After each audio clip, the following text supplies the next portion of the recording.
All right, we're back with another episode of. Wait, no, not Speedos in the Crypt. Hi, I'm here earlier than I'm used to, and I am a bit tired, but hope you're all doing good today. Unfortunately, my partner's show, Midnight Vespers Bargain Bin, he is not able to make it today. However, in order to kind of keep the theme of things going, I thought it would be fun to bring you instead the Thrifty Terror.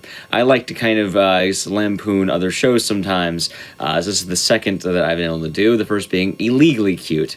So what we're going to be doing is we're going to be looking at different horror games that are, so to speak, cheap. They cost, where did it go? I had like a 20 on my desk. Well, I've lost my $20. But if you have oh wait, there it is. That's $5. If you have $20, you could run any of these games today, because every game will be less than $20 and pretty easy to get into. Anyway, we're going to be going into a few games today, but to kick things off with today's show, also, yes, it's telling a longer show in a way, we're going to be opening up with BloodRayne featuring Venata, so feel free to take that away. Thank you very much, Igdices. Yes, this is BloodRayne. It's quite cheap on sale, and it's also still cheap even when not on sale. This is a game involving a half-vampire, half-human protagonist named Rain, and we are on the search for our father. However, the Brimstone Society, a secret organization whose sole reason for existing is to try to keep humanity safe and all of just everyone safe from paranormal kind of activities, sort of things. However, they have invited Rain to get involved. In exchange, they will also be helping find her father with her. So I'm going to get into the tech and whatnot as we play. However, we are going to be doing easy, any percent. The start of the game begins as soon as I click on easy, and will end on the final boss, which is the second boss with two individuals. One will be a kind of a gnarly looking dude that's really pointy and red, and the other being more human-like, named Wolf. So I'm going to go on the count of 3, 3, 2, 1, and then start on easy, and we'll get into it as we get into it. So on 3, 2, 1, go. So we're going to start off in Louisiana here, excuse me. And we're just going to go ahead and go in there and go over here. We'll be getting tech very shortly. We're just kind of getting a feel for things. This is like one of the first, it is the second longest or shortest level in the entire game. The other being about 1 second. The whole level is a cutscene, and I don't know why.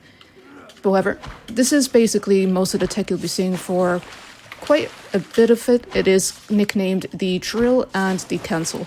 So naturally the drill is this, and that is the cancel. The drill helps you go further and stay in the air, and the cancel is basically Rain taking out her very pointy knives to try and slash things. Both are offensive type actions.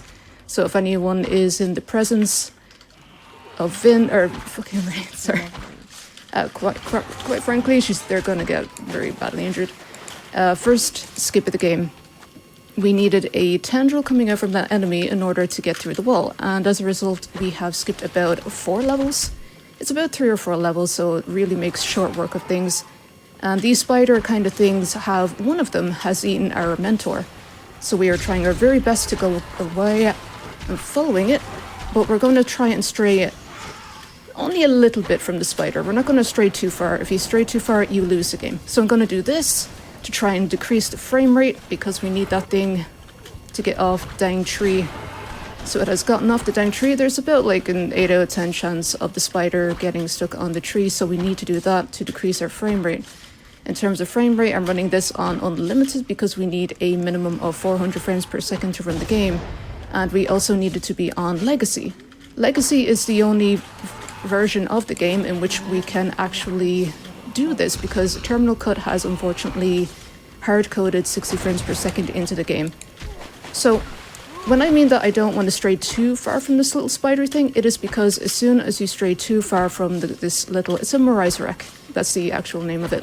But if we stray too far from it, we lose the game because Rain loses sight of it. Doesn't matter how close to the end of the level that you are still going to lose the game. So I like to attack a couple of the mutates, or these humanic kind of individuals here. They are humans just infected with kind of a disease that is carried in these things, and we are trying to get rid of them. So right now we are trying to follow this thing down there into the nest. Because it Quick is question. not only... Yeah, sir. What kind of computer do you need to get 400 FPS? Quite frankly, I just go into my GPU settings. I just use an NVIDIA card. You know, if you have AMD, I'm pretty certain you have tools for that too, where you set the game to 1,000 frames per second, the max, and then you just set that specifically for BloodRayne. And so, as a result, then you're able to run all the glitches that you're seeing, and you shouldn't have much of a problem. All right.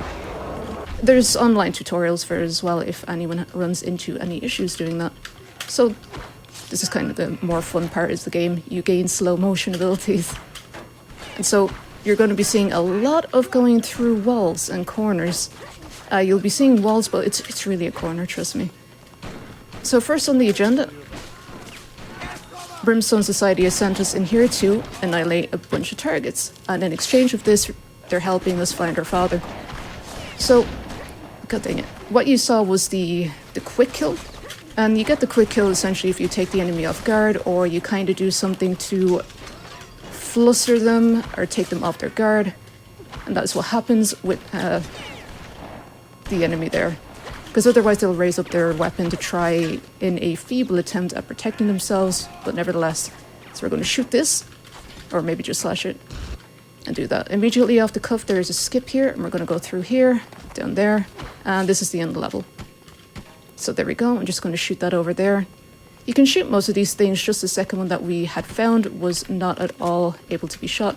So the forbidden corner, over this here, it looks like a wall and a gate, but it really is not. So I'm going to try and align myself a little more.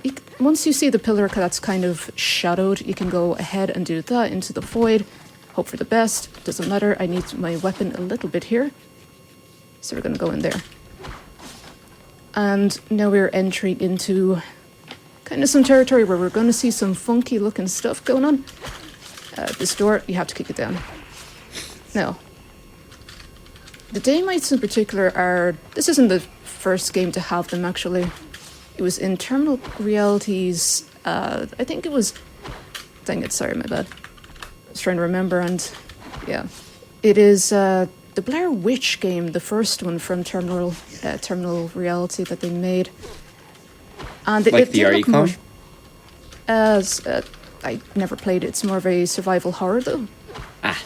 But, yeah... So we're going to do a long jump and a cancel to get into the elevator there. So in this one, we're going to go through the corner, but immediately we're going to turn around to the right and go over here. In some of the areas, they're more connected as well to other rooms. So if you venture too far in through the corner, you'll wind up in one of those rooms. There in particular, you really don't want to because you might trigger a cutscene, and then you're quicker just going ahead and restarting the level. So, going to go in here, get all the weapons, and we're going to go through here and do a halfway jump and land it. You don't want to go too high because otherwise you land on top of that elevator, and what happens is you have to start the level all over again because you get stuck. So you're meant to just kind of switch over to a heavy weapon there. However, a lot of the time I find that BloodRayne goes ahead and switches automatically over to a heavy artillery weapon, whatever you want to call it. For some reason, it does that. I don't know why. It's just in the PC cut. It never happened in the PS2 version. So you can move during that little fade out, or fade in rather, to the game. So we just immediately kind of go left, jump, and then you can skip the entire boss. We're going to do the same thing again over here, and that's another person cut out. Next level is going to be featuring essentially this woman here, who is Rayne's kind of... I'm going to call her a counterpart. And it's one of the hardest levels in the game because once she gets you, she gets you. There's two ways of going about this corner. You can phase through it like I am, or you can go right around. I just prefer not to because sometimes there's an invisible wall. That is a leap of fate. You kind of just have to work with it. And if you miss it, you just start again, or you can do it legit as well. A lot of people like to do it legit, I think. Because those are the two ways of doing it. Either you do it legit, or you just skip the I did. So, we're not meant to be here yet, so it's flooded with water. We're going to say, never mind, we are only half vampire, it doesn't hurt us that much. So, we're going to go on through. So we're gonna be going like way deeper into the mines now, kind of where all these daymites are kind of being sourced from. They were kind of unearthed while things were happening, when there's activity in the area. However, they're not very good for us, as we can see. They're taking over people's bodies and possessing them. And the lore that is given is that they go in through the mouth, and then they take over the head by excreting a substance in which it destroys the brain, and they're able to take over and take host. We're going to do our best to stay kind of away from the barrels with the red middle on them. They are not good for us, because what happens is they are full of explosive material. We don't want that. So I'm going to go over here. There's a weird like out of bounds kind of, they didn't fix it for some weird reason. It's kind of like a leftover part from where they were working on things, and we're going to use it over here as well and continue on our journey here. So about here, you want to jump back in bounds, because if you go any further, what happens is you just fall through the earth, even though that really was not the earth. So I'm going to go over this direction. The daymites, sometimes they come out, sometimes they don't, and I'm just going to do this because I find I waste too much ammo. So I want to save it for that. There's a major skip in here, but it's very, very chancy, so I'm just going to say I'm going to go with the safer one over here, which is basically just roll with it. If you have some really good, handy weapons on you, you can go through the out of bounds section, kind of shoot a really, really pinpoint section. We're just going to do this legit. And go through that way. Now this one, my favorite. This guy over here, he has a rocket launcher. I want his rocket launcher, but I also don't want him to shoot me with it or anything else. Are we going to get it? We got it. So the more rockets, the better, because we're going to be able to use them precisely for one area. And you want to have them, there's one that is kind of a safety rocket, just in case you miss. The other one is then for the landing spot. And you have the extra one then for a much later level on in the game. So we're going to pop on over here. We're going to go through the tunnel here.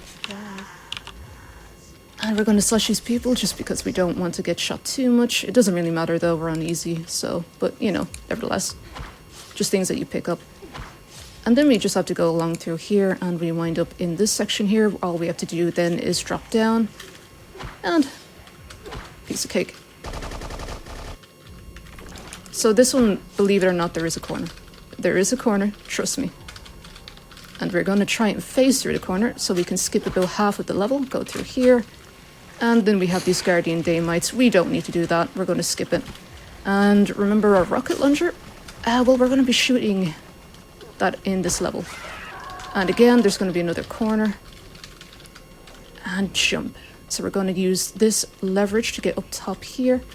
We're going to land. So, going to jump over here, aim for this tunnel kind of over there, and shoot. So it was barely visible, but there is that tunnel there, and because of the blast radius of the actual, a rocket is going to have a really large blast radius, so we go ahead and use that to pass on by through the level. Once you hit those, you're pretty much safe. So we're going to do that, and another one, and land directly in here. 1, 2, 3. So what's happened is basically there was a heart, there was an eye actually of Beliar, which these people were after. Tough, I have it now. Bye. Also, loud noise warning. It's going to happen in about 3 seconds, and that is it. There's no other sound like it in the entirety of the game. Unfortunately, you can decrease the sound as much as you would like, however, it doesn't actually remove it whatsoever. You want to do the drill before that explosion appears, however, because otherwise you get staggered, and if you stagger too much, you get drawn too much into the flames or the explosion, and you die.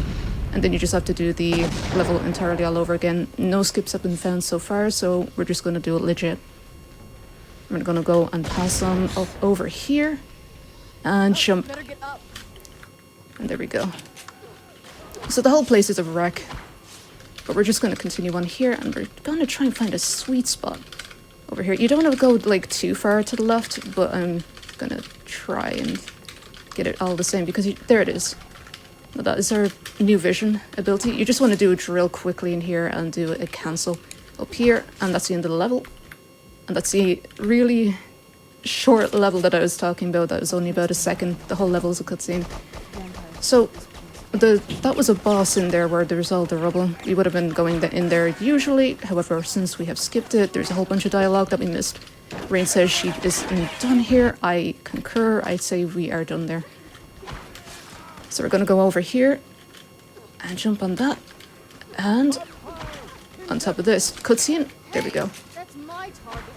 You don't really want to move during cutscenes whatsoever because your moves that you are engaging in are going to get cancelled out entirely if you do that. Don't know why I'm hitting that button. So this is what happens when... There we go.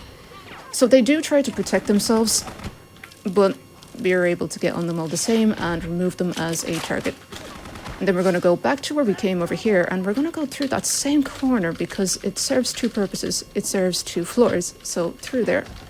And nothing's happening here, so I'm going to remove ourselves from the area, go back in, and oh, there's a lot of action all of a sudden.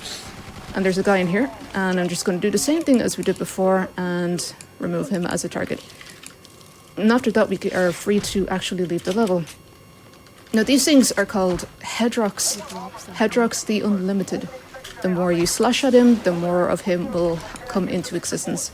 And you don't really want to mess with him too much. He can bring your health from 100 to 0 really, really quick. And you also want some health when coming out of this section because that can actually ruin your run too. So, here's the mech section. I don't know why there's a mech section, but it's fun. You just don't want to let these things get too close to you for too long because... Don't do it. They will, again, bring your health from 0 to 100. And I'm also going to go ahead and... Okay, it's not explained anywhere, as far as I can tell, in the game or in the manual, but there is a cooldown on your gun here. But what I'm going to do is kind of phase into him a little bit so that I can do a little bit of extra damage. Because that also is not explained, and I didn't learn it up until now. But however, that's one down. And then we go into the main central area of the cathedral, and there's 3 more. And we just want to do the same thing again to all 3 of them. You can kind of body block them as well so that you try to prevent them from moving too far back or too far forward. You just have to kind of circle them or just kind of bump them into a corner or so. So that's 1 down. Did the movie have mechs? Yeah, mech. A lot of mechs. And that's another down. So 1 down. There is another one after this, but we'll be getting there. And we're on a cooldown again. So I'm going to try and body block him a little bit. They like to pretend that they're not going to go with you. Sometimes they don't, sometimes they do though. Most times they do. This one a little more. He likes to do what he wants a little more than the rest do, but it's fine. He's one of the more... He's expected to do this kind of thing, quite frankly. And Rain also... It doesn't matter, actually, if there's more than one guy on the screen. Sometimes she will aim for an entirely different dude. But, there we go. We have him then. And now we just have to go back to where we came at the start of the level, and then we'll be able to meet the last boss of the level. Just have to swiftly turn around this corner, and by swift I mean somewhat quickly. And just do what we did before. However, I'm going to try and prevent this guy from going too far to from the spawn point. I don't want him to go too far back there, because that's bad. This guy goes back to the central area of the cathedral, it's fine. However, I am going to try and show that's normal damage, and then that's kind of trying to boost it. He starts begging for his life, but we don't really care, because we need to kill him anyway. So, you can see that the damage does really quite a bit more by bumping into him rather than just by shooting.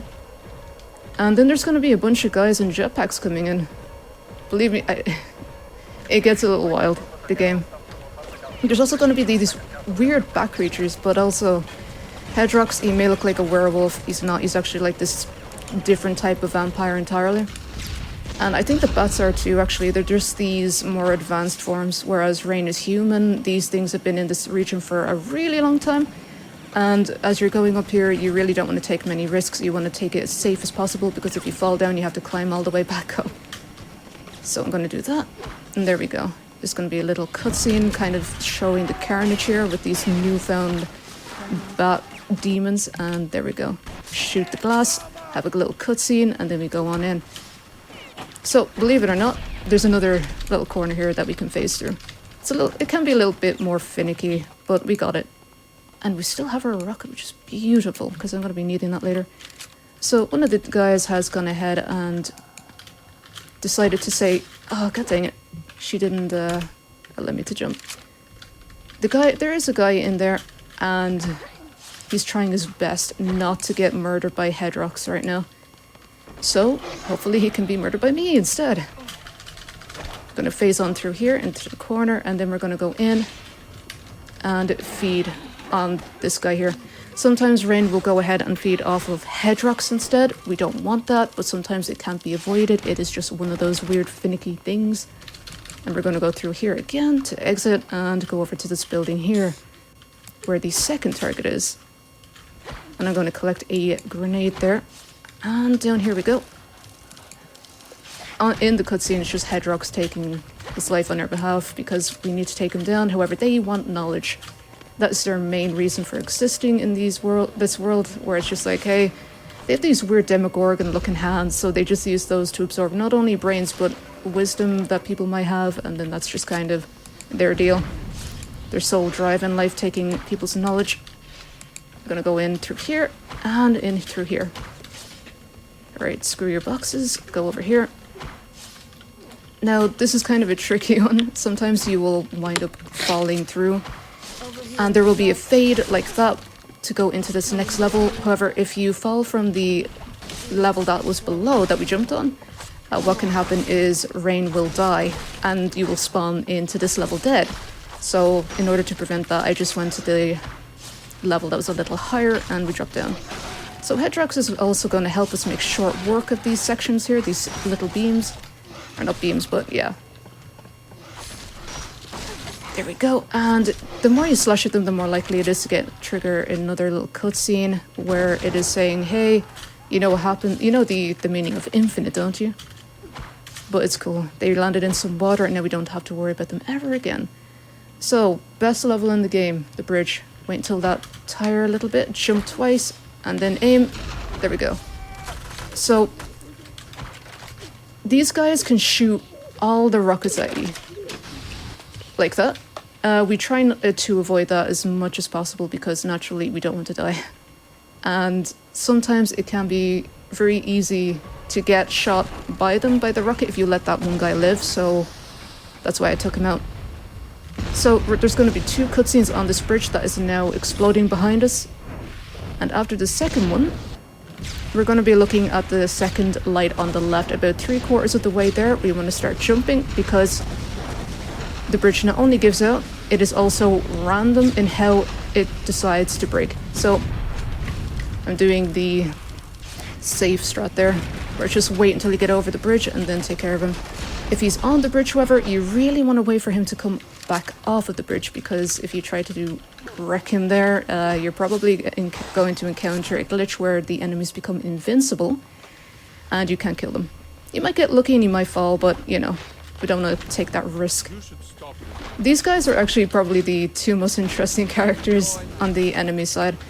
So I'm injuring one, but only the other is taking the damage. However, because of that, if one dies, the other also has to die.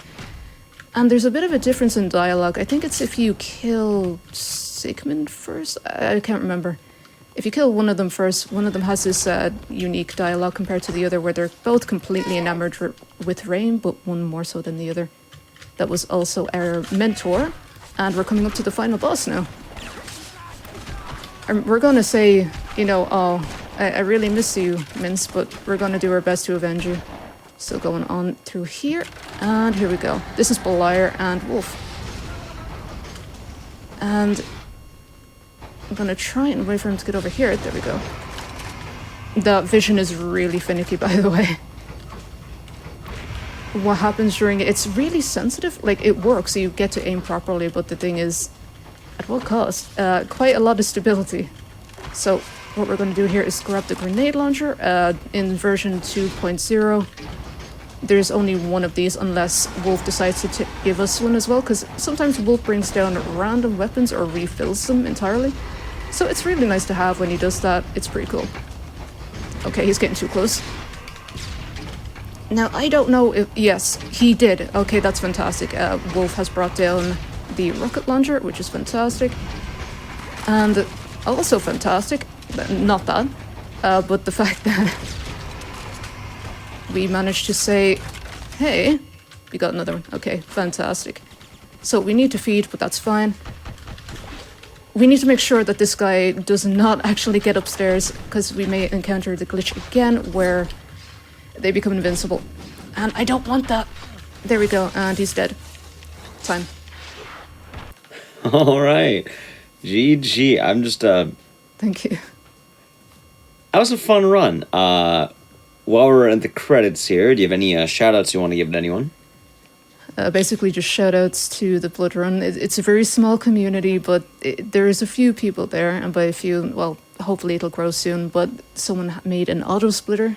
Toxic, who is the leading runner right now, made it, and I'm going to thank him very much as well for just kind of showing strats and whatnot. And I mean, if you want to see more of this, or just in general, you can find me over on Twitch too, twitch.tv/Venada.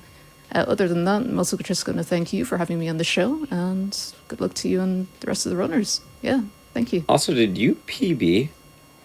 I did. Yes. There I you got a go. PB.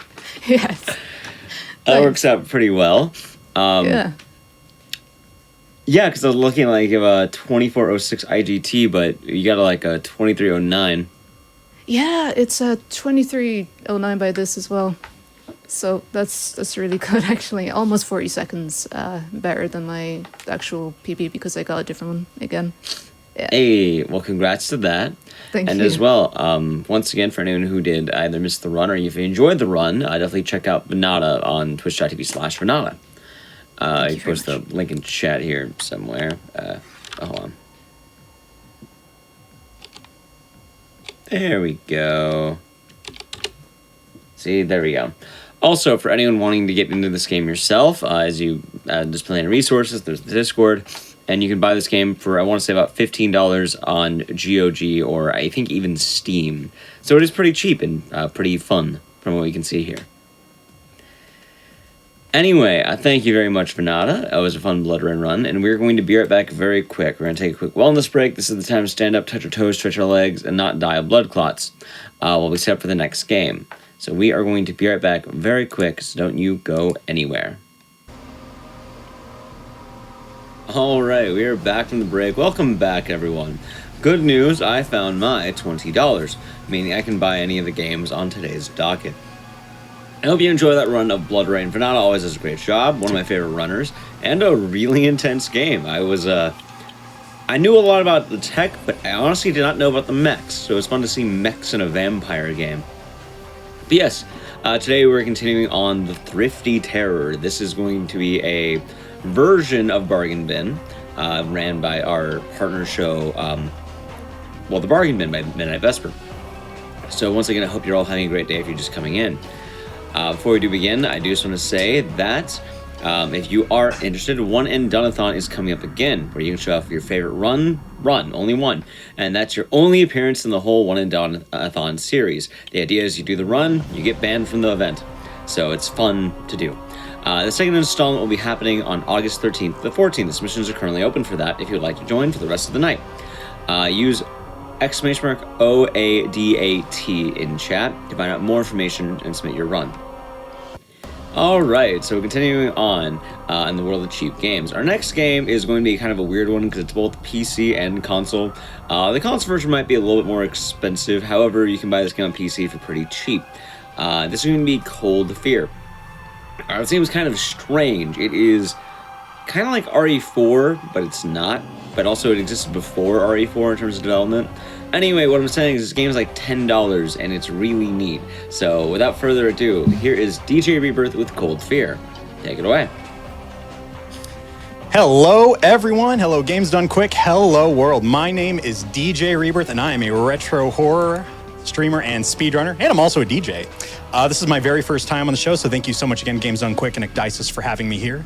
So great to be here. Today, I will be speedrunning Cold Fear on the PS2, which is an action horror game made by Ubisoft, which came out in early 2005. Actually, 2 months after Resident Evil 4 was released on the GameCube. It's definitely an action-packed, fun one, as some of you may have already seen. If you've seen my streams of it, you're in for a treat, absolutely. So I hope you all enjoy the run. On my virtual commentator couch, I have the formal console world record holder before I took his title from him, Mr. K-Dog. K-Dog, if you'd like to introduce yourself, sir. Hi, my name is K-Dog1. Like DJ Rebirth, I also play mostly spooky games and do some speedruns of them. Very happy to be here. So let's go. Sounds good to me. All right, friends, so we're going to go ahead and count it down. Here we go. 99, 98. I'm just kidding. All right, here we go. For realsies. 3, 2, 1. Cold Fear. Let's go. All right. So it's going to just kind of be an abrupt start. K-Dog's going to kind of tag team the commentary with me because there's a lot of story elements. There's a lot happening in a very short period of time. So as this loads, we skip this opening cutscene. We are Coast Guard member Tom Hansen. We are Tom Hansen, and we've been deployed to this Russian whaling ship called the Eastern Spirit, located in the Bering Strait. I think I looked it up before stream because I didn't know where the Bering Strait was. It's apparently where the Pacific Ocean and Arctic Ocean meet. And so this is a Russian whaling ship. There was a distress signal sent out, and we're just going to dodge some waves here, by the way. There was a distress signal sent out by the ship. So there was an unnamed Coast Guard vessel that went to investigate it. And they just, the contact completely ceased. We're just going to shoot this box right here so we can open this door. Contact completely ceased. So Vessel 2.0, kind of like a Resident Evil, Alpha Team, Bravo Team type of deal. The second team that was sent out, which is our team, basically we were deployed to this ship, and already, the moment we got to this ship, I'm just going to shoot this barrel. These are 2 Russian soldiers that are kind of distressed. Unfortunately, we have to kill them because they're trying to kill us. We're going to turn this wheel just to turn the fire off so we can go to this next little section here. But yes, so basically we were sent to this ship to investigate, why the other team disappeared. And so pretty much almost immediately, most of our team members already died. The game never tells you how many people are on your team, but basically we're more or less the only one left alive. So now not only are we we're trying to find out what the jump scare, sorry everybody, I should have warned you about that. We're trying to find out the reason why, both teams disappeared. But yeah, now we're marooned, so now we essentially have to survive. So we just got a key that's gonna go to the radio room. We need to go upstairs to the radio room to get in contact with our team.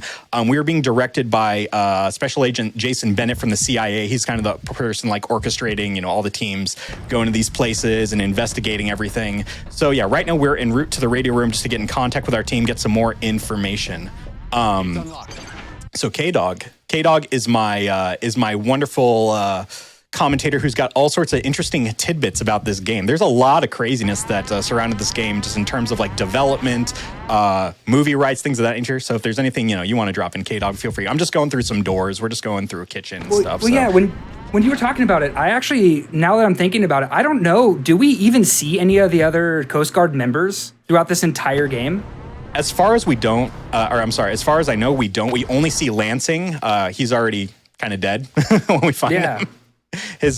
We're gonna see him soon. Spoilers in a couple rooms. We're gonna find him and his head's gonna fall off. That's only in a cutscene. Don't worry, everybody. Don't you worry. All right. So yeah, we're actually we need to stop by the barracks first because we need to get a specific code from Lansing, who we don't know is dead yet. So we're gonna go to the barracks and find Lansing sitting on a toilet. Actually, spoilers. Yeah. Spoiler alert. But so we're gonna go ahead. No, you're good. Okay, so basically all I wanted to talk about was it's really interesting because this game, the writers, the people who bought, so there's movie rights for this game that exist out there. Someone bought the movie rights in 2006 to make a movie for this game, which is kind of interesting because the studio that bought it, they co-bought it between Avatar Films, which I think is James Cameron's film studio, and Secret Agent Productions, which actually they're writers, and they wrote most of the good Assassin's Creed games like 1, 2, 3, and Brotherhood.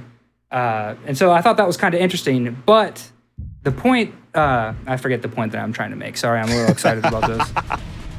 But it's interesting because the development of this game, the game didn't sell well. I think it sold 70,000 copies. when it first came out. It's available for, as like Dice has said, PC and console. The console systems is PS2 and Xbox. But they put so much development into this specific part where we're on the boat. They had to create a separate physics engine to make the boat rock both on a vertical and horizontal axis, making them do, I think it's something like 9 times the amount of animations for general movement for our hero Tom Hansen from the Coast Guard. Yes. And I think just kind of interesting. Yeah, and as you may have seen, I was sliding around the boat. There's a strat. If you run toward the camera quick enough, you can change the cuts, or I'm sorry, just change the view and then not trigger the rocking back and forth cutscene. I kind of had a little, I gulped a little bit because it is possible to slide off the ship, but we're good. We survived. The show goes on. All right, so now we're back in this original hallway that we went through. We need to get a wheel. We've discovered that the radio room key that we've been searching for to get into the radio room so we can get in touch with people from our team is in the fish hold. So we need to get a wheel so we can open up the fish hold. And yeah, right now, as you may have seen, there's a lot of shooting going on. Some people were shooting at us, some people were shooting at each other. These are all the Russian soldiers that are essentially fighting amongst themselves because, like any horror game, there's been an outbreak of mysterious parasites that are possessing, the soldiers' bodies. So some of the soldiers are sane, some of the soldiers are possessed by said parasites. Those are called exocells, by the way, EXOCEL. So, yes. So we're about to descend, and we're not going to save. You'll see a lot of these prompts. You may have seen one earlier where it basically says, do you want to save? We don't want to save. We need to save time. Also, I made a bunch of safety saves before the stream, so we're good. Are you sure you don't want to save, though? Yeah. No, it's interesting because and the reason I made the safety saves, real quick, we're going to grab the key. Shout out to Shamu. Sorry, this game has swears. I forgot to make note of it. This game has a couple swears in it. It's not too bad. But yeah, now we're being chased by the little exocells. So they're tentacles. The thing that's really annoying about those is they can attack you from like halfway across the room. Now, if you remember the Las Plagas in Resident Evil 4, they kind of need to be near you to bite your head off and bite your limbs off. All the fun places. These exocells, while they can't bite your limbs off, they can smack you from across the room. So you gotta be careful. So real quickly, I'm gonna run past this dude. Well, I'm gonna wade in the water. We're gonna see him again, but there's gonna be he is gonna die, but not by our own hands. And also, if I can target, shoot this dude a couple times, and then do a happy fun head stomp. No, all right, that's fine. If you get enemies down, you can stomp other heads and essentially kill them. Hansen has very, very strong feet. He's a very strong calves, strong quadriceps and hamstrings. He's been practicing prior to going to the boat on his, head stomping motions because, that's what you do when you're a member of the Coast Guard. Anyway, I digress. Let's go to the radio room so we can get in touch with our team. So yeah, we're in the ship, we essentially run around it a good 3 times. As you can see now, the exocells are starting to infest the ship. These exocells, they obviously, there were a bunch inside that whale, but they didn't come here by way of whale. There was a lot of, once we get out of this area into the second area of the game, you'll understand. Right now it's just what is going on? Why is this game just like Metal Gear Solid 2, but Resident Evil 4? It starts on a boat and then ends up somewhere else. I'm not going to spoil the other place because there's a really awesome Titanic reference that you'll all partially get for a split second. It's really good, trust me. It's amazing. We could all say it together, but I'm not going to spoil it. So all right, so we use the radio. Now we got in touch with Jason Bennett, Special Agent Bennett. He's like, yo, dude, you need to find Colonel Yusupov. He's the person in charge of this whole operation. He knows what's going on. He may or may not be a bad dude, but you'll find out when you meet him. So we're basically doing the same exact thing that we did before. We're looping around here. This game is just one big loop. You go around the ship a good 3 times. The next area you go around 3 times as well. And while I'm going through the ship, I'm picking up weapons and stuff that helps us survive the events of such a tragic situation. All right, so we're gonna run past this dude. We're gonna get stuck on some boxes. And now, we need to go backwards toward where the game started, essentially. So we need to dodge some waves. You may have seen that I dodged these waves early on, and if we get hit by these waves, you're going to have a bad time. So essentially what we need to do is wait for this wave to dissipate, then we're going to move up to this darker area. This dude's going to jump down. He's very angry that we're over there, but it's A-okay. Also, one thing I want to point out, as you can see while we're running, our resistance, which is essentially our stamina, this dude's just chasing me. He's got a butcher's knife. He's very eager to turn me into a delicious meal. I imagine a sort of burger with a delicious garnish on the side. So a little bit of sea salt on there.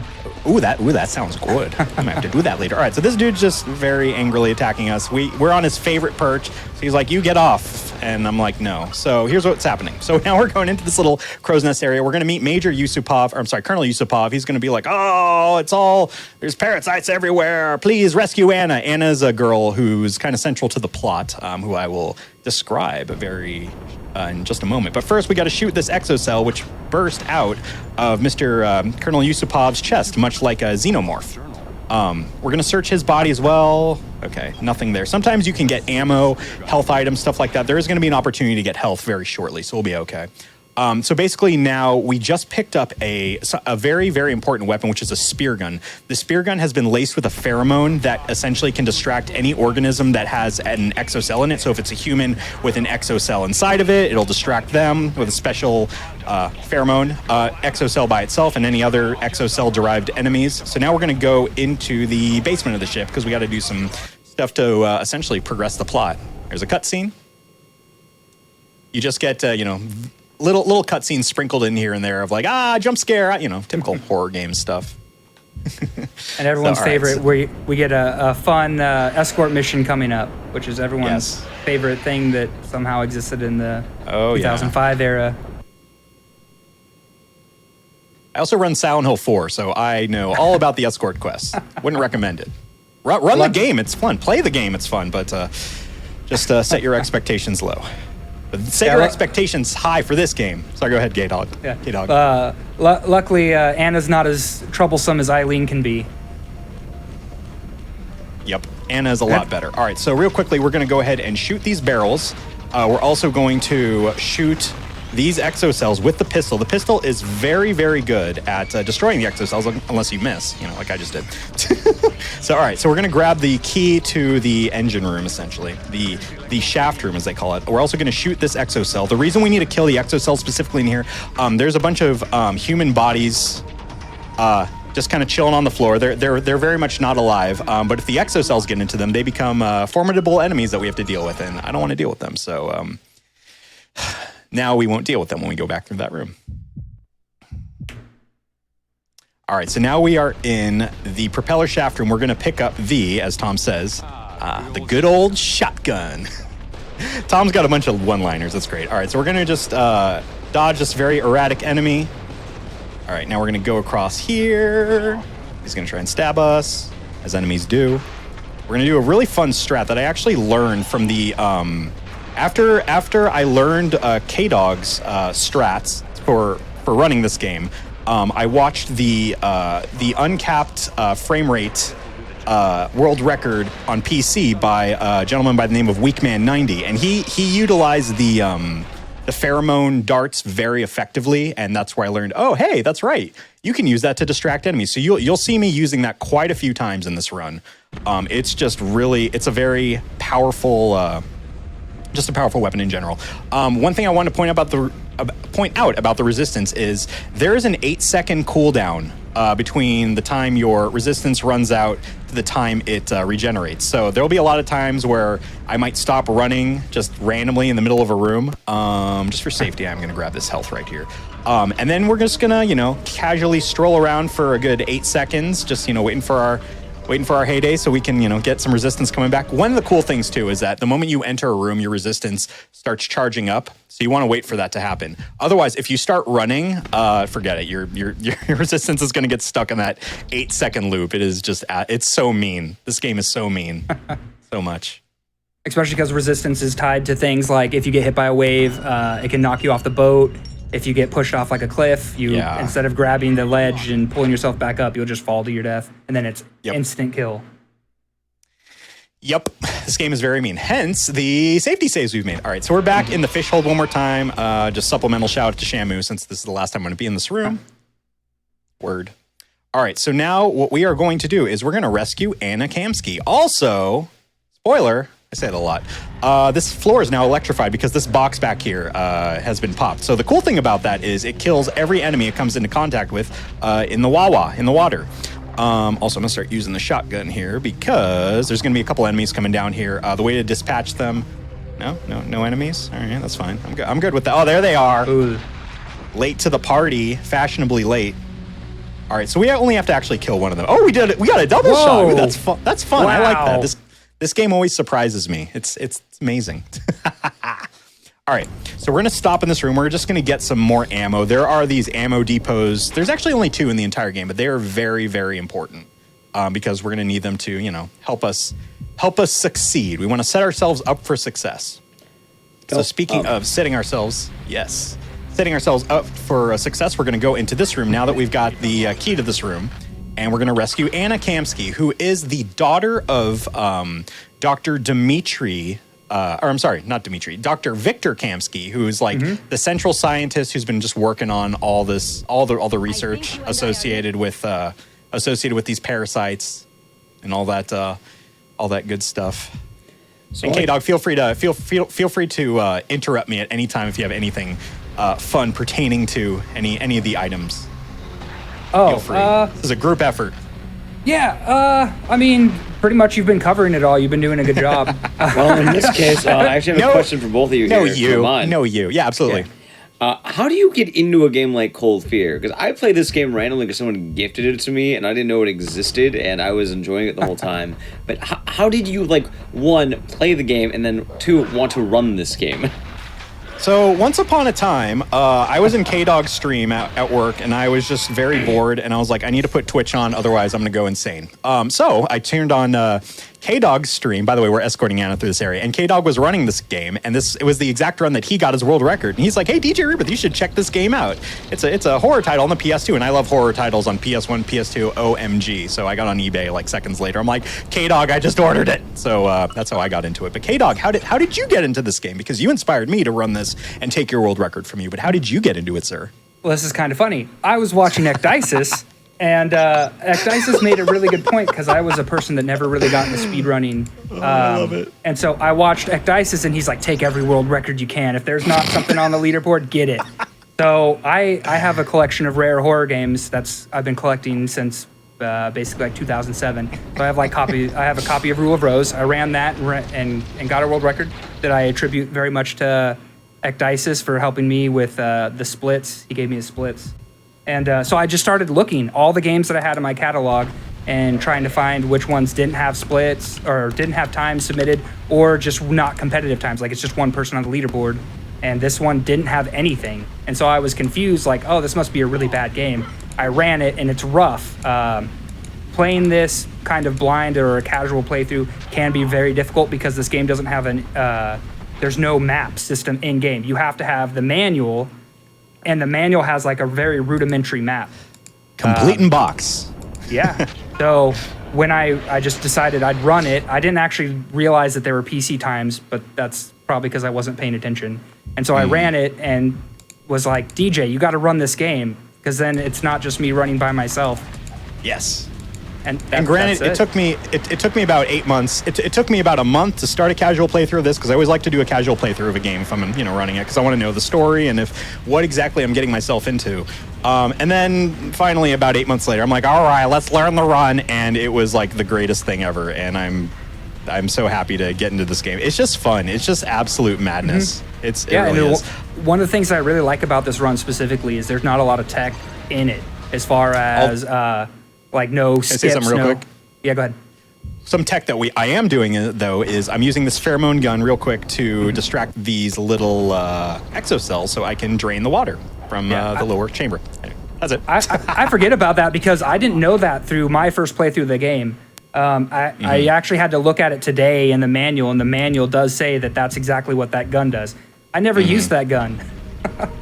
But there's no skips, there's no glitches, and me personally, I'm not really a fan of glitches. So it's a great run because it's just straightforward. You're just going from point A to point B as fast as possible. A good time. So we're back, by the way, in the various engine room and associated rooms. There's a lot of running around here. We need to basically. So what happened was we brought Anna to the radio room. She radioed the oil platform where her father is, and her father didn't pick up, but Dr. Pavel, he picked up. And he's like, your dad's missing. Come over here and we'll find him together. And she's like, okay. So she's like, let's change the ship's navigation. But then she found, oh wait, the ship's navigation is locked. We need to find the codes. Yo, Tom Hansen, go find them. So now what we're doing is we are going to find Captain Lubensky. His name's Captain Lubensky, who was last seen hiding from the exocells in the freezer. Also, real quickly, this door is extremely dangerous. If I start moving outside on the joystick while we're going through this door, if I hold it down, what will happen is we will immediately walk into this electrified box right here and we will die.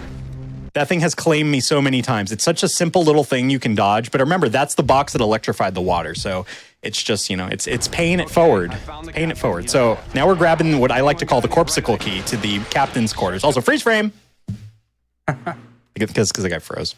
And it was in a frozen area, so like double freeze frame. I'm sorry, puns are all I have. All right, anyway. So now we have the key to the captain's room. Good headshot, yo. All right. So now we're going to go to the captain's room, and we're going to get the codes to unlock the autopilot, so we can go to the oil platform, which is called the Star of Sakhalin.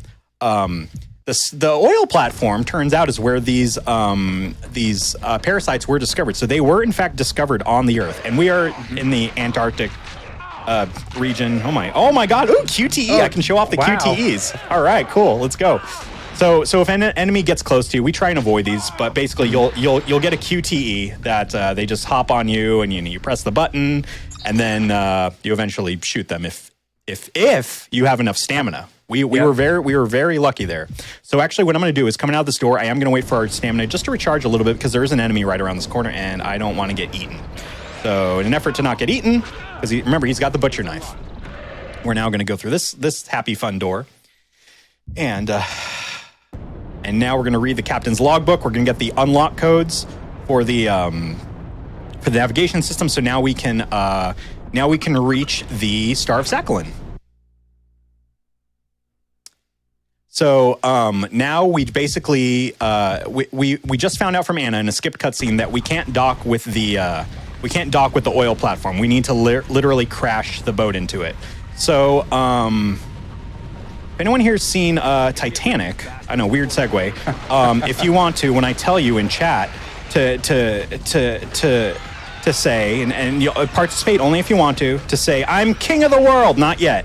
But if you want to get that ready, we can all have some fun here, because it's a little mini game I like to play when I run this game. I remember James Cameron, when he won an award for Titanic, I think at the Academy Awards or whatever it was. When he got the award, he said, I'm king of the world. So I've been completely inspired by that. So when we get there, I will tell you all. We can all be kings or queens of the world. We could be if king of the world, queen of the world, whatever you want to be. But we're going to be king, queen of the world in 3, 2, 1. Here we go! I'm king of the world! There it is. Also, we did it. A fun one you all as well did great. for our non-binary friends. The alternative is Themperors. Them. Nice. Yeah. Yeah. I love it. And thank you for adding that in, Kate. Dice. I appreciate it, sir. Of course. I was like, who's that other voice? All right, so now we're out. There it is. There it is. You're all doing so great. I'm proud of you all. You're all the best. Okay, so real quickly, instant kill waves. These are the absolute worst. We need enough stamina to run past this, and OMG, K-Dog, I did it. You did it! I did. Now I'm king of the world. We need hype in chat for that. That was fantastic. Hype in chat. Oh my God. Themperors. I love it. I love it. Those waves are very difficult. Yeah, those are instant kill waves. We need a significant amount of stamina to run past them. I've practiced that many times. It still makes me nervous. Is the elevator going to move? But I'd also like to point out, DJ, you're doing really good on time right now. Oh, awesome. I've been timing you. Woohoo. It's because I'm not using my foot on an Elgato foot pedal to add to my splits. Oh god, the light's out! Ah, scary! I'm just kidding. I've played this many times. I think what's jarring is that we have very, very little life right now. So now we are on the Star of Sakhalin. We're on the oil platform. All right, so here, this dude is on fire. We're gonna just run past him. Ah, scary steam. All the jump scares, y'all. All the jump scares. Scariest thing is being low on life through this. Yes. So now we're going into a lab where we're going to meet Dr. Pavel. He's a good guy. He's nice. One thing I forgot to mention, when we reached the oil platform in a cutscene that we skipped, an exocell crawled into Tom Hansen's mouth. It crawled into his mouth. So he was infected. Pavel just somehow knew that Tom was infected. So Pavel injected Tom with an antidote. And now then he went outside this room. He's got a tidbit of info to tell us, but sadly, before he could tell us, he was attacked by a big scary monster that hopped out of a vent, grabbed him, presumably killed him inside the vent, and then threw his body out as a show of dominance per se. So anyway, we also don't have many of our weapons. We're kind of having to go through and re-pick up all of our weapons. I don't know if specifically these are our weapons, but they are identical weapons. They are identical weapons. So we're just going to go ahead and pick up the AK-47. We almost have all of our weapons back, actually. There are a couple other weapons here. You can pick up a grenade launcher. You can pick up a flamethrower. They're helpful for casual playthroughs, but for speed runs, it's just you don't necessarily need them. So now we're going to go into a big scary room. Most of the rooms in this game are big and scary, and you'll find out why. I swear. All right. But yes, as Ecdysis said, you want to make sure your stamina is all the way up. Otherwise, you will just walk very slowly, and enemies can kick you many times or chop you with whatever weapon they've got. They beat you up pretty good. Yeah, they do. They really do. Ecdysis, So if we go to I was just going to ask if you had any questions from chat. Any questions from chat? Is anybody like, I really need to run this? What can I do? I'm not entirely sure, but I believe in you. You'll figure it out. No, you can. This game is on Steam. I think it's mostly stable, maybe. PS2, which is what we're running it on, is stable. The game did freeze up on me yesterday, but it was actually just the disc need to be cleaned. Of course, during trial runs.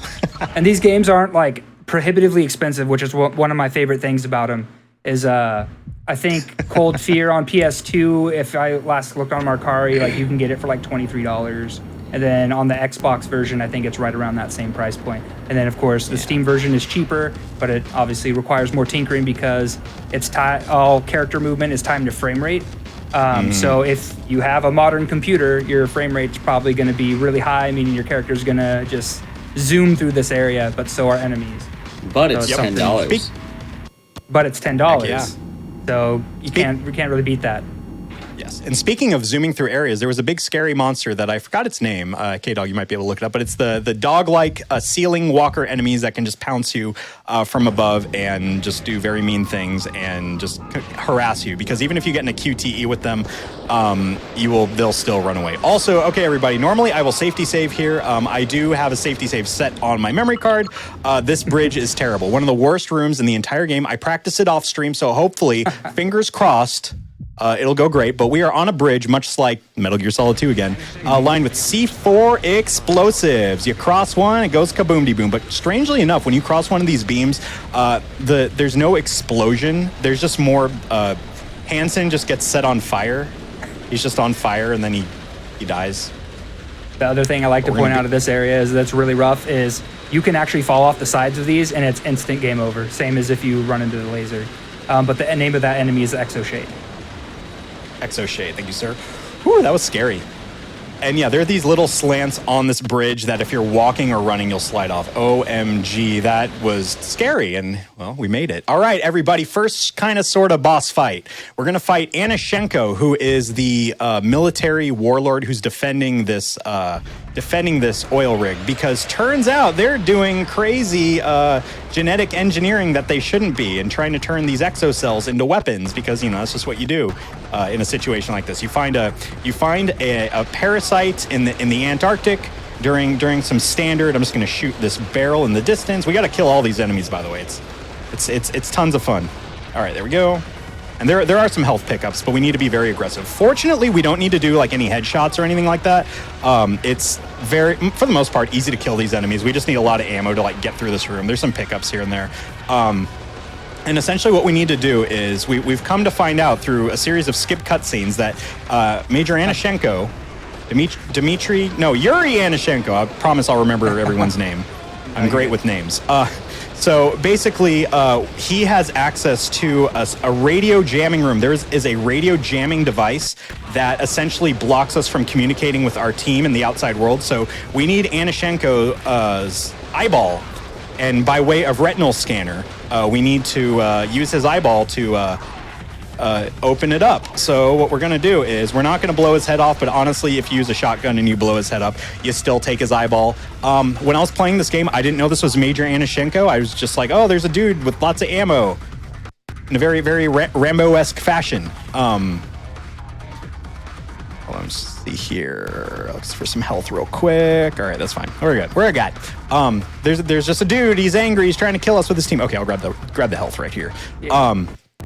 And so, after we kill him, Hansen just instinctively knows to go up to him and be like, Anashenko, I'm going to take his eyeball. And he picks it up. I don't know if he takes it out of his head. The game doesn't tell us. Okay, just somehow Tom Hansen, after killing this very experienced military warlord, that is no match for Tom Hansen of the U.S. Coast Guard. All right. The funny thing that about that is that they mentioned in the Wikipedia. They mentioned that he is a Green Beret, ex-Green Beret, but I have not found anything. I looked through the game, through the text files, through the the actual dialogue, and through the manual, and nowhere mentions that. So apparently he has combat experience, but I haven't found anywhere in the game to confirm that. I'm telling you, Tom Hansen is the best. We should all learn from Tom Hansen. 100%. Eyeball snatching skills. I'm trying to think. Who would we even compare him to? He's the number one guy of the Coast Guard, but what other Coast Guard would we say he's better than? Who's the protagonist in Extermination? Is that a Coast Guard game too? I'm not sure. I think they might be U.S. Army in the game Extermination. There's also a game on PS2. All right, so now we are in the security room, which leads to the security lab, which we will shortly use Anashenko's eyeball to unlock. But first, the room has been locked down due to contamination, genetic contamination of sorts, exocells galore.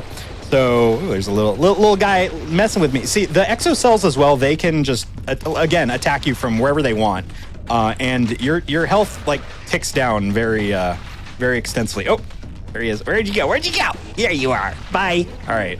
Did I get him? Oh, there we go. All right. Door's unlocked. So yeah, they just kind of appear out of nowhere. All right, we're going to go through this door using Anashenko's eyeball.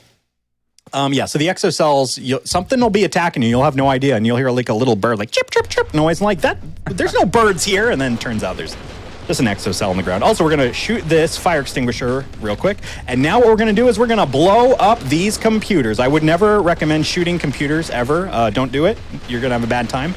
But if you're trying to release a communications jamming device and get in touch with your superior CIA officer from inside a mysterious oil rig filled with genetic engineering for parasite weaponry, exocells, and just overall bad things, you might want to blow that up. Anyway, we just skipped a cutscene where Anna, who's still floating around in the water after we crashed into the Star of Sakhalin from the boat, her dad, Dr. Kamsky, he appears, and he's partially mutated. He's starting to turn. The lead scientist that made the big ol', he didn't make them per se, but he was trying to, he was doing some extensive experimentation, and he decided to try and merge with the exocells. One thing that's particularly interesting is that, so Anna should not even be there. Anna should be somewhere else, away from the boat, away from the oil rig. But the problem is, Dr. Kamsky was brought there to just do general research after they discovered the exocells. But then Colonel Yusupov's like, haha, I want these to be weapons. We're going to kidnap your daughter and use her as collateral / blackmail until you do what we say. And so, yeah, just everything eventually spiraled out of control from there. And we have just essentially a William Birkin Resident Evil 2 type of situation, kind of, sort of. Lots of fun. Your typical survival horror stuff. Well, that's technically what's happening to us, too, because the CIA is kind of saying they're not going to rescue us unless we do what they say, which is basically everything we do in this game. Yeah, so the people we're working for kind of have their own motives as well, and we're just kind of making stuff work in a very solid Snake-esque fashion. We're doing the dirty work for them. We're clearing the house for them. So now what we're doing is we need to go to the habitation module. So what we're going to do is we're going to push this button. I'm going to really quickly run up to this dude and search his body and try and get some ammo, maybe. Nothing. This game is some very mean RNG. Speaking of mean RNG, we have to deal with some more waves. We're going to have to deal with this a couple times because in this oil rig, much like the ship, we got to go through this a couple times. So we're going to wait for the camera view to change. 1, 2. All right, now we're going to go to this little dark spot right here and just chill for a second. 1, 2. Beautiful. All right. I've died there many times. Fantastic. The only reason I haven't died today is because I practiced it after getting very angry from dying there many times, like speedruns go. Love it. Yeah, those waves can be rough. Yes. Like waves IRL. Oh, yeah. Not just in-game. The waves are mean everywhere. Tom should have brought his surfboard. I bet he's a great surfer. I bet. He knows what he's doing. All right, so now we're going to go into the basement. I just missed a slight cutscene. Canonically, is Tom Hansen a surfer? I don't know where he's from. I don't think it even says. He has to be. I believe he is. He's comfortable around the waves. He's got his sea legs. Yeah. All right, so now we're in this basement, and what we're going to do is we're going to climb up this ramp into this vent. If we kind of approach this ramp kind of on an angle, we run up it a little quicker. The lighting isn't very good there, so we just got to kind of guesstimate, so to speak. All right, so now we're in the habitation module. So what we're going to do is we're going to turn to the left, and we're going to go this way to this elevator.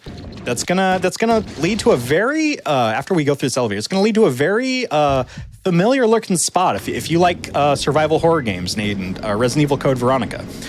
So after this goes down, or if you go to like a zoo or an aquarium, so that works as well. But look, it's a happy, fun aquatic corridor. Wow, look at those fish. Wow. Look at those. There's probably a shark nearby. Very concerned with the cracks in the glass. And also an invisible enemy that's trying to kill us. So we're just gonna, run past it because oh my gosh, what RNG? Are we gonna get the critical shot? Yes, we do. Yeah. So these dudes, are they called exospecters? I believe they're called yes. Exospecters, yes. They can hop on you, and I don't think it's a stamina thing. I think it's an RNG thing. Sometimes you'll get a critical shot on them. Sometimes you won't. So thankfully we got the critical shot. So now when we go through that hallway again, we won't have to deal with that. So now we are in basically the main lab area, and we need to travel through a couple of corridors to get to a lab where we're going to get an antidote for Anna, because Anna has been infected as well. At the end of that cutscene where Dr. Kamsky, her father, picks her up, he puts her in like a medical bay, and after he leaves, he's like, "My daughter, you will understand." And then you see like about 3 to 6 exocells crawling up, and it's implied that they go inside her mouth again to try and start to infect her. The way exocells work is essentially they try and put the game calls it tendrils. When they say tendrils, it makes me really uncomfortable. I do not like that word. When the beast puts its tendril into your I don't like it. Fix it. Ubisoft, please patch the game. You probably won't, but please. All right. So essentially it's a ticking time bomb. I honestly don't know. It's never really implied how Tom knows that Anna is infected. I think Bennett tells us at some point. Bennett's just kind of omnipotent, and maybe he's tapped into the security system. I don't really know. But now we have the antidote for Anna. We have the antidote. Yeah. Antidote. Got him. All right. Sorry. All right. So now I'm going to search some of these bodies. Ooh, spear gun ammo. Nice. That's what we need. Sometimes it's mostly RNG when you search like enemy bodies and stuff to try and just pick up ammo and stuff. Just this room is very important along the way because we just need as much. We need a bit of shotgun ammo to kind of get through this next little section. All right. So now an Exospectre has entered the chat, and we're gonna just shoot our gun here and get another one. How did I know that was there? Perfect. How did I even know that was there? You can see invisible enemies. It's the glasses. Exos. It really is. The glasses. Love it. All right, so we got a code for this PC that we're gonna use.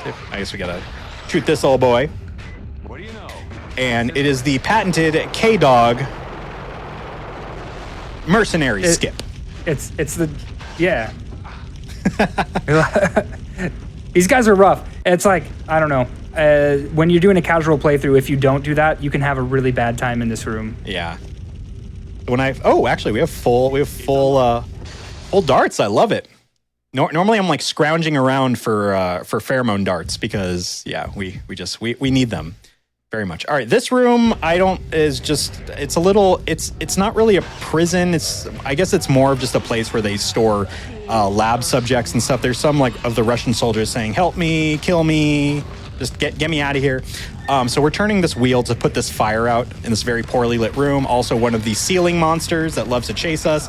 And of course, it's going to jump on us, but no QTE. That's good. Let's just get through this. Please don't attack me. Oh, that's awesome. Beautiful. I don't have to deal with that enemy ever again. However, I do have to deal with more Exospectres. Now we're going to enter a room that I normally have a really bad habit of just running and falling into water. However, that's not going to happen today. We're going to shoot this electrified box that's not electrified yet. Now it's electrified. And destroy these Exospectres. We're going to hop in the water. And we're just going to casually run across. I have a bad habit of jumping into the water before electrifying it. And I will either A, electrify it while I'm in there because YOLO, or I will just, try and get through to the other side and hope for the best. But yeah, I hope you're all enjoying Cold Fear. This game is absolute madness. It is something else, but we're making it work. One of the things I'll point out real quick is that every time that it asks DJ Rebirth to save, those are literally the only save spots. And the only way you found a save spot is if you're going in the right direction. So in a casual playthrough, let's say you get lost, you'll know you're not going in the right direction if it's not asking you to save like every few minutes. Mm-hmm. Which can be it can be very confusing. Yes, and the funny thing about those saves, all right, some exocells are going to show up. Oh, hello. There's a total of 5 we need to take out. I'm going to use the handgun because the handgun does do a quick, very good kill on them. Takes a second, but it's worth it. And I need to save shotgun bullets as well. Come on. Aiming. There we go. Yes, and the thing with those save spots is those are literally the only places you can save. If you go through a door and it asks you to save, you better save.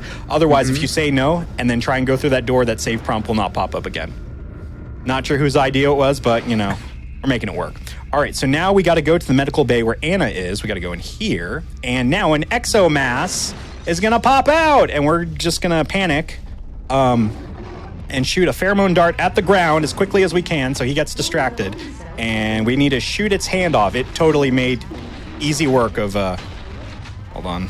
We got it. Woohoo! Yeah. Awesome. Those things are the worst. They will charge at you. And essentially, you need to blow their hand up so you can go past them. So the doors were locked because the computer, the AI that just kind of secures the place, found a terrible genetic monster. And so anyway, we had to kill that exomass to get through there. So now we're going to go through the lab where Anna is, and we're going to treat Anna. It's all a cutscene. Anna's going to be she's going to be taken care of. I honestly need to play this game again because I forget what happens here. But what does happen is Anna's missing. Anna disappears, and we're on the ground unconscious. And, that's all she wrote. So Anna's missing now. Where'd Anna go? I know. Well, now we're back on the horn with Bennett. And we're just like, please save Anna. And he's like, you play hardball, Hanson, but you got a deal. And so I guess they made a deal. He made a deal with Dr. Doom, just like in Resident Evil Apocalypse, a movie that we like to pretend never existed. I'm just kidding. All right, let's go. Also, there's an Exospectre there. All right, so now we've treated Anna. And so now what we need to do is where is it? Where'd it go? There it is. We need to go through these doors. Some good doors. Some delicious, happy, fun doors. All right, so what we need to do is we need to examine this panel to extend this little platform here. We're going to blow up this dude because if we get a QTE segment, it's just going to be really bad. So we're just going to casually, walk across this bridge. No big deal. Oh, no, there's an exomass. Ah! It's okay. He just got off his lunch break. Yep. He doesn't even care about us. All right, so thankfully, we don't have to deal with him again. All right, so now we've completed. Like in Mario Kart, where it's like lap 1, lap 2, lap 3. This is we've finished lap 1 of the Star of Sakhalin oil platform. So just picture Lakitu, holding up. You're doing great. Don't fall off because in this game I won't pick you up if you fall into a pit. And luckily for us too, lap 2 goes faster. Yep. Shout out to Lakitu. All right. All right, so we're just going to kill these enemies because we don't want to get in any QTE sequences, and we're actually about to go to the first ammo restock of this this area. We do this twice.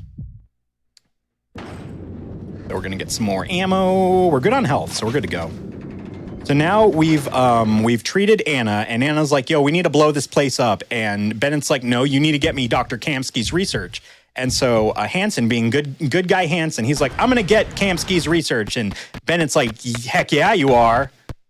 And then we're gonna later find out that Bennett isn't a very nice fellow. But not yet. So we're just going to loop back around. I'm going to go back to the habitation module, just like before. So K-Dog, if there's anything you want to throw in, if you got any more like lore, anything fun, or any chat questions, we've got some. Do we have any chat questions? Downtime. Yeah, if we got chat questions, that'd be perfect. We got some downtime. Make it a good one. I'm just kidding. Ask whatever you want. One of the things I want to point out that's like really impressive about this is that I appreciate very much is that DJ Rebirth has been running this for roughly 1 month, and it's gone from relatively obscure game that nobody talks about, and now it's on GDQ. So I want to give like huge props to DJ Rebirth for being able to accomplish that in such a short amount of time. It's awesome. It's just it's really surreal sitting here and seeing this game from 2005 being played in front of an audience. It's awesome to see. Absolutely. So thank you. So we just thank did you, another DJ, for doing that. Absolutely. Thank you. Thank you for being here. Thank you for commentating. Thank you for having us. So what I did really quickly is I shot another pheromone dart against the wall because that big scary monster that loves to lurk on the ceiling was going to run at us, but I distracted it. But now it's not going to bother us. Yeah, absolutely. My pleasure. My pleasure. All right. So now, guess where we are again, everybody. I'll give you a hint. We have to deal with more waves. Why did they put waves in this game? That was not a good idea. We could have had a second disc in this game. We could have had a part 2, a second disc 2, but they decided, no, we need to make these waves slap. These waves slap, no pun intended. This boat needs to rock, and we need to create a whole separate physics engine to make it rock. Because I mean, really, when you look up the reviews from the time, it seems like that's the general complaint, is that the game was short. And I think that's because a lot of the budget went to creating this rocking boat physics that only exists for the first third of the game. Absolutely. However, the silver lining is that it's short and sweet, and it's a fun speed run. Great for running. Absolutely. Yes, this game is super fun to run. It takes a little getting used to, like any game. But, it's good times. I promise. Just be patient. Yeah, once you get through the first like casual playthrough that you'd go through, there's gonna be a little bit of a struggle. It gets a lot better. Absolutely. But play it casually, it's fun. All right, so now we are back in the habitation module, and this time we're gonna go we gotta go to the bathroom. We gotta make a pit stop. When you are deep embroiled in the coldest fear possible, sometimes you just need to, hit the upper deck and use the bathroom. So we're going to make a pit stop. It's okay. But we're not going to use the bathroom. We're actually just going to climb through this little vent right here. Because it connects to the habitation module. Or I'm sorry, the scientist barrack/soldier barrack. So looky what it is. It's Dr. Kamsky's laptop. And in a skipped cutscene, Bennett's like, sure, I'll get Anna out of there, but you got to give me the weapon data on the exocells. And also contained on the laptop was the vaccine data. So Hansen only transmitted the vaccine data over, and or I'm sorry, Hansen transmitted to Bennett the vaccine data, and Bennett's like, heck off. So we don't hear from Bennett again. Bennett just kind of disappears. He just goes off and does his own thing. So now what me and Anna are gonna do is we're gonna blow this place up. Like a cool action hero, because cool guys don't walk away from explosions when they explode and you're walking away. We're gonna do that basically. All right, so we walk at a slightly faster pace. That's right, but don't run out of stamina or you're gonna have a bad time. So with that in mind, what we need to do is we need to go get the C4 explosives, and thankfully, since we killed that enemy earlier, the Exospectre rather, we don't have to deal with them again here. So we're about to enter one of the more compelling areas of the game. Something real. If we pull it off or get close to it, I will still explain what happens. But basically, we use the game's mechanics against it to kill 4 enemies at once, and then hopefully us not die afterwards. This is such a cool thing because I never saw this before DJ Rebirth did it.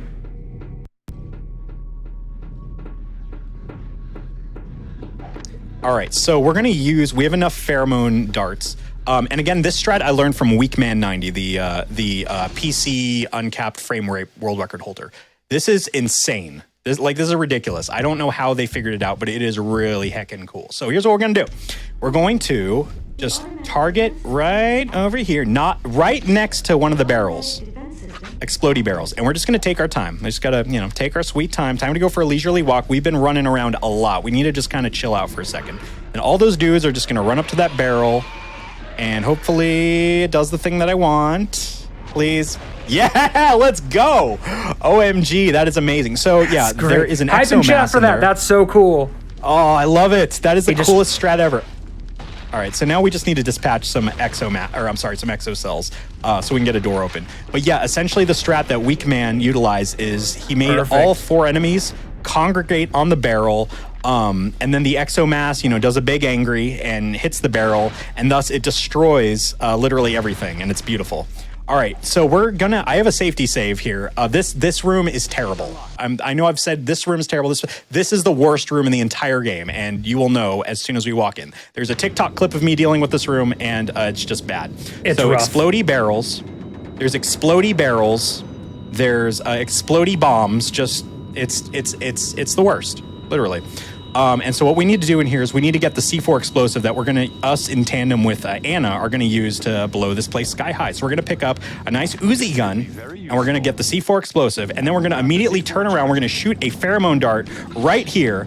Then this Exospectre that's going to try and... oh no. This is what happened in practice. Oh, we should be okay. You got it. We should be. And worst comes to worst, if it messes up, you'll all see one of the worst... The reason why this this area is bad. I have a safety save. It's fine. We can all meme. It's fine. I'm very scared. Please don't. Please. Oh God. Oh no. Almost. We're so close. Yes. Oh my God. Yeah. You all have no idea that enemy can follow you and just run into one of the beam lasers. That's what they do. Yep. And that whole room goes kaboom de boom and. Game over. I did hear an explosion just now, so I like to think that's what happened. I don't know that for a fact, but canonically, I'm gonna say that happened. Oh my gosh! All right, so now it's pretty much smooth sailing. So yeah, we need to blow this place up. That's the next thing. We've succeeded in not blowing ourselves up in that room. So now we need to blow this place up and also not blow up, because when we're setting charges, we still can technically die. It's not fun. It's fine. An Uzi gun. All right, so I'm going to wait for my stamina, my resistance, to restore. There is a cutscene here. We can't skip it, but there's a couple Exospectres essentially spawning into the room. There we go. We're just going to ignore them, though.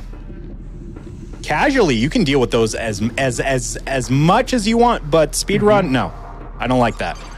They're not invited to our birthday party. We're out. Yes, sir. You're banned from the birthday party. Friends. No, chat can come too. Chat can come. Chat can come. Chat can always come. All right. Speaking of chat, actually, I didn't have a segue for that. So anyway, I appreciate you, chat. Thank you for being here. All right. So what we need to do is now we have the babombs. We have the happy, fun, delicious babombs. We need to go and we need to blow up the elevator that we normally take to get down to the to this tunnel the Resident Evil Code Veronica tunnel.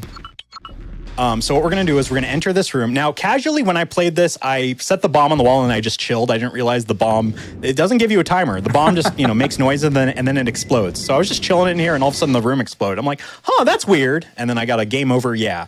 Anyway, so now what we need to do, now that we've set that bomb, is we need to just run for our lives because the waves are coming for us. Tom Hansen is not afraid of waves. He is the ultimate Mr. Surfer face. However, that wave is getting too close for comfort, so we're just going to run, because if that wave hits us, yes, you guessed it, we die.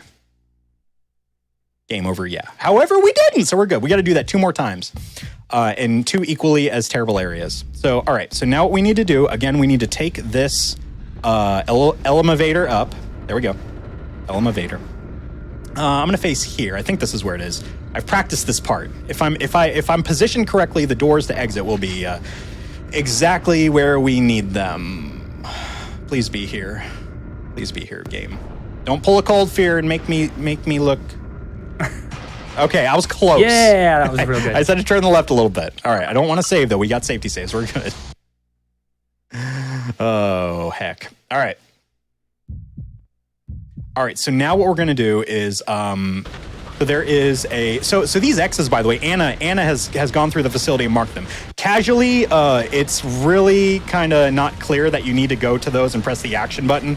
But yeah, essentially, you go up to those, press the action button, you set the bombs, the C4 explosives, and then this whole place goes kaboom-de-boom. So now we need to do this just one more time in one more area, and then we got to go to the heliport, and then we're almost home free. We're almost there.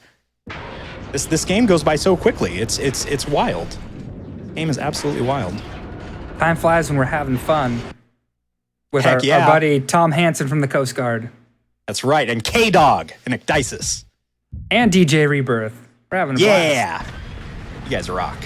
All right, so now we need to do the same thing. Just kind of, I'm clearing this just because if we get stuck in a QTE sequence, it's just literally the worst. I don't like it. Don't want to deal with it.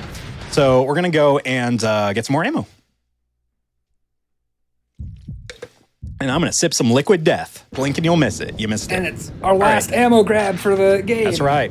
So this is as K-Dog pointed out, and this is our final ammo grab for the game. So this ammo that we're using is going to carry us through to the end of the game.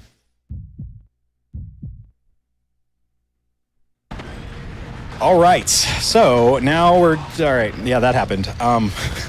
So we're just gonna again run through here. Our stamina is gonna run out halfway, so we are gonna probably have to just do some shots just to offset the potential for QTEs. If we're out of ammo and we hit a QTE, it's not, or I'm sorry, out of stamina and we hit a QTE, it's not the end of the world, but we can just sustain more damage or potentially get knocked off this platform. The big ouchie on the health. Much ouch, very ouch. Such platform. All right. So now this room that we've entered, the big like shipping container room, is now going to be filled with enemies, and we have to go back up the stairs and open the locked doors again. This room heavily reminds me of a room in Resident Evil 3 Remake. I speedran Resident Evil 3 Remake for a very short while, and I just couldn't anymore because the sewers are just no. I'm sorry, I can't. That's okay. We'll do Cold Fear instead. All right. So. Yeah, we're going to unlock these doors, and yeah, like in Resident Evil 3 Remake, there was a big room, there was a big stairwell, enemies converge on you, and those zombies were like impossible to kill. They look like the crash test dummies. The not the band, but like the show or video game, or the ones that were on like the kids' television. I think there was a cartoon, possibly. Yeah. Don't quote me on that. So anyway, yeah, they were just impossible to kill, and I just. So anyway, this room reminds me of Resident Evil 3 Remake. See, this game reminds me of so many games. It reminds me of Extermination. It reminds me of Silent Hill 4. It's got something for everybody. It's got a little bit of soul from all of it that it's pulled. That's right. It really does. But that's also what makes like horror games in general so much fun, is you're trying to get like where did they pull their inspiration from, and it's usually pretty obvious. Art imitates art. Everything's a copy of a copy of a copy. But it's this game is done in really well taste. It's unfortunate that this game was overall kind of overshadowed by Resident Evil 4 because it is a great game. It's a really good game. It'd be the movie rights are still out there, and I think it would be a very interesting movie, especially because I don't think there's a lot of representation for our Coast Guard. Absolutely. Absolutely. So real quickly, I shot to distract an exomass, I shot a pheromone dart. And one strat that I recently implemented is I'm going to shoot another pheromone dart at the wall right here to distract all these boyos. And now I'm going to plant a bomb here because during practice, I set the bomb and then I got into a QTE sequence with one of those. And the bomb exploded while I was button mashing to try and get out of that little hold. So without doing that, that room is a nightmare, an absolute nightmare running by all those enemies. Yep, it's really bad. Also, now we're just gonna get the last kaboom-de-boom and get on out of here. Time to skedaddle. Skedaddle. All right.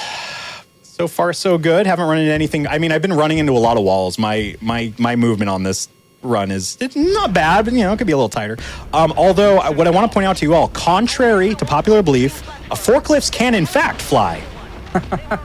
Called it. All right. Might be a Shenmue reference. I'm not sure. All right. So now we're going to the helipad. What the helipad? All right. So we're gonna go up this elevator that Anashenko. Anashenko, the big warlord dude, came through. Now we're going to go up this way. All right, so we're going to fire one more pheromone dart as soon as we get control again. There's a couple of those big scary dogs, the ceiling lurkers. We're just going to shoot that so they leave us alone. We're going to run this way. We're going to run this way, and OMG, everyone. We're now at the helipad and the end boss fight. Let's go. So now we're gonna fight Dr. What was his first name? Victor Kamsky, who has now come to retrieve his daughter. He's in full supervillain mode. So what we need to do is we need to shoot him to distract him while Anna sets a bunch of bombs. So essentially during this fight, it's just a timed fight, but what we essentially need to do is we need to make sure to shoot him so he doesn't get to Anna whatsoever. And what we can actually do is when he's running toward us, we can run this way and we just dodge him. So now what we're going to do is we're going to shoot him. I'm going to run up to him. He's going to jump there. Yeah. And then he's going to jump there. Yeah, you got it. Oh, he's going to jump there. I discovered this today, by the way. I call this ring around the rosy. This is such an awesome strat because this part can really suck when you're trying to distract him because basically he grabs Anna, game over. Yeah. Game over, yeah. So I just discovered that he actually does have a jump attack that he does, but if you run around him in a very Dark Souls-esque fashion, he'll just keep doing the jumpy. I'm so stoked I was able to show that off because I discovered that by accident literally like 2 hours ago. Let's see. Sometimes he'll try and stomp on us. All right, he's gonna do the run attack. We gotta be careful though, because still we don't want him to run up to Anna. But yeah, it's a typical, Dr. William Birkin style thing. I need my daughter for science because I'm a big scary monster. So we're essentially just distracting him while Anna does her thing. Uh-oh. Oh. Shoot. Ooh. I had the wrong gun selected. He almost got up to Anna. Look at me trying to show off. That's what happens. All right, almost done though. We're almost on phase 2. All right. There we go. So this may go by quickly. Time will come up on the third R1 shot. I will announce it as well. So essentially now we're neck and neck with Dr. Kamsky. All right, we're neck and neck with Dr. Kamsky, and this has to end. So what we have to do is this is so ridiculous. So literally we just need to be next to him. He's gonna run up. We're gonna do the same thing. He's gonna dodge his leg. We're gonna be on his right side. He's gonna pick us up. We're gonna shoot him in the face. So we just gotta do that 2 more times.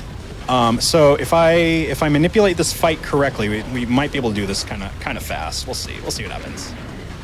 Sometimes I have good luck with this. Sometimes not so great luck. He does a stomp. We're on his right side. He does the grab. So next time we get one of these, gotta make sure our stamina's high enough. So once we get the shot, that will be time. All right. He got one more swipe in. He likes to do that. Sometimes if he hits you hard enough, that he's so mad. All right, and 3, 2, 1. Yep. Game's done quick, and friends, time. And that, my friends, is Cold Fear. What's the time on that? Because we're really what close. What do we get? That's world record. What was it? 1:02:47. Oh, nice. That's close to Well, actually, my best time is like 1:01:58. But that being said, we're going to blow this place up. It's all right. I'll take care of this. She says, Papa, I'm sorry. And Tom's like, goodbye, Papa. He's not very good responding to trauma. Anyways, friends, so I'm going to skip the credits because there's a Marilyn Manson song on there that has muted my stream before, and I don't want to... Thank you for that. Anyway, I'm going to skip. But yeah, so that was Cold Fear. Wasn't that fun? Did we all have fun? It was fun. Did you all enjoy? It was Cold Fear. PS2. And it's only $10 on PC. Yeah, it's a good time. Well, it's a good time. While we have you here, do you have any shout-outs you'd like to give? Just in general, I mean, shout out to K-Dog, obviously, for teaching me about this game because I had a ton of fun playing it. Shout out to Dices. Thank you very much for having me on the show. Shout out to Games Done Quick for having me as well. K-Dog, do you have anybody you want to credit or I want to say, obviously, thank you to DJ Rebirth for having me. Thank you, Ecdysis, for putting on the show. It's great. I want to say hi to my parents and my niece, Emma, and Ellie out there. Thanks for staying up and watching me. Absolutely. But yeah, again, my name's DJ Rebirth. I'm a survival horror retro streamer. I'm also a DJ. And yeah, if you had fun today, be sure to keep tuning into the channel. And you can find me at twitch.tv/DJ Rebirth. But everyone, that's going to do it. Thank you so much again, everybody. Have a fantastic day. Enjoy the show. Have a great week. Wait, what day is it? I don't even know anymore. Wednesday. Anyway, it's almost the week. It's Wednesday. It's almost the weekend. TGIF, almost. So take care of yourselves. Have a great day, and we'll see y'all later. All right. Thank you for the run. Thank you for that. It was definitely a fun time. Again, if you have not checked them out, DJ Rebirth, there's a lot of fun horror games if that's your jam. You can find, I posted the Twitch link in chat. You can find them at DJ Rebirth, twitch.tv. As well, we're going to be setting up for our last game of the Thrifty Terror, but we will be going to Speedruns from the Crypt afterwards. It's kind of like 2 shows in one today, which is quite fun. But there's one more fun game I'll show you that's under $20. Before we set up for that, though, I do just want to say Flame Fatales will be having its next all-women speedrunning event, Flame Fatales, from August 21st to the 27th. The Maryland schedule is out now, and you can type !FF in Twitch chat, or go to gamesdonequick.com/Flame Fatales for more info. Anyway, we're going to be right back very quick. All right, everyone, we are back with the Thrifty Terror. It's an episode of the Bargain Bin, and it's a fun time. I hope you're all doing good.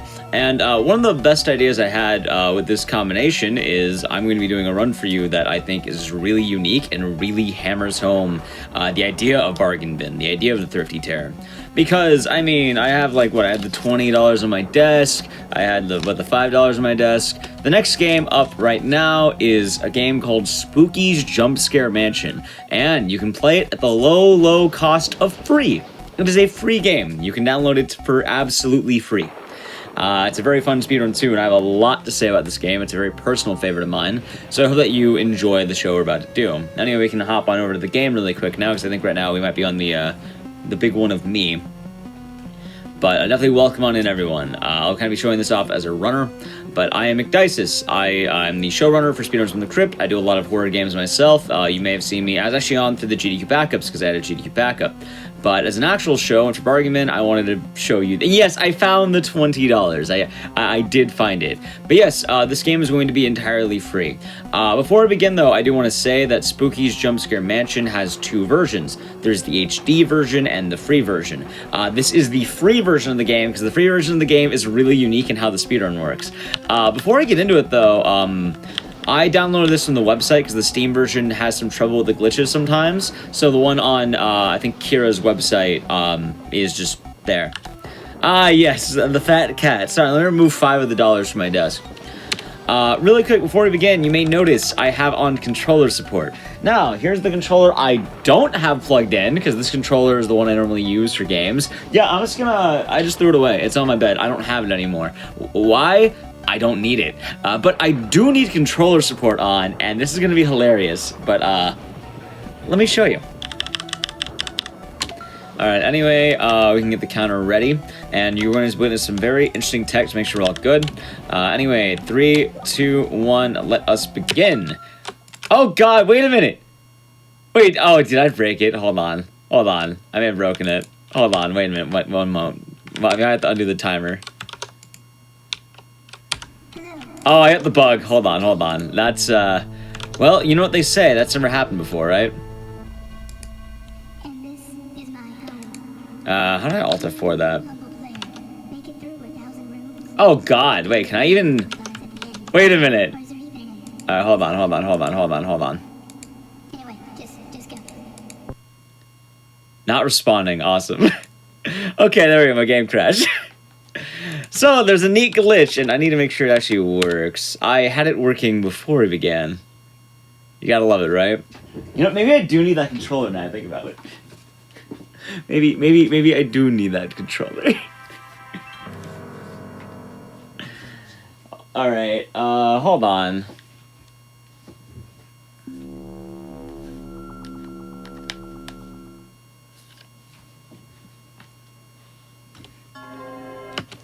There we go. Let me test it one more time. Okay, so this should be fixed now.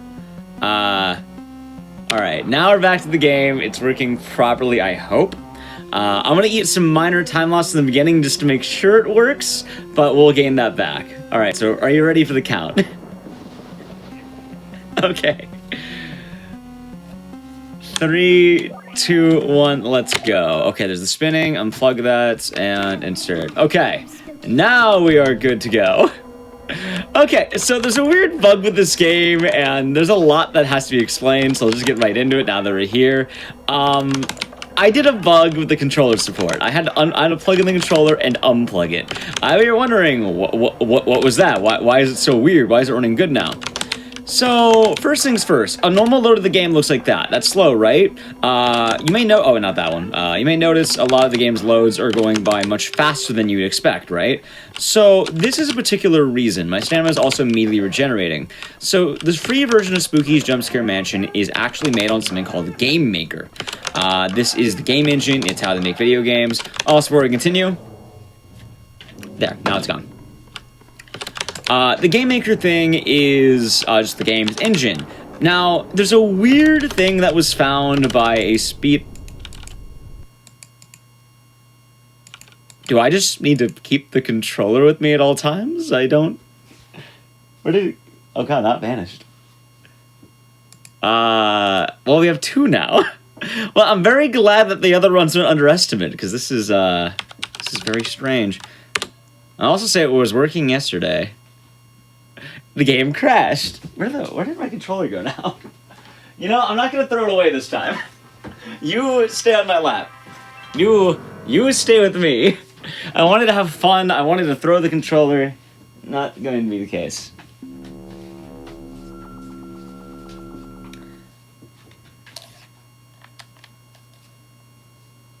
Is the game haunted? Yes. Game is cursed. Okay. Now it should work. I'm gonna keep the controller with me this time. Well, the first one was the game running slow. The second one was an actual game crash. Luckily, it was in the first, like, 20 rooms, which are pretty quick. Okay. Okay. Let's hope it works this time, as I don't actually know what's going wrong with it. Alright. Now we can begin. 3, 2, 1, let's go. Unplug. You stay with me.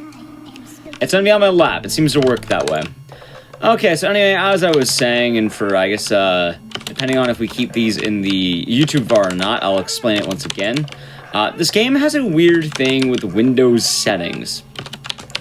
So, I have opened up Windows Task Manager on my computer. What does that mean? Well, a normal load of the game looks like that. If I keep Alt-tabbing to Task Manager, what will happen instead is the loads are instantaneous. Now, why is that? I don't actually know. For some reason, Windows operations and Windows... What?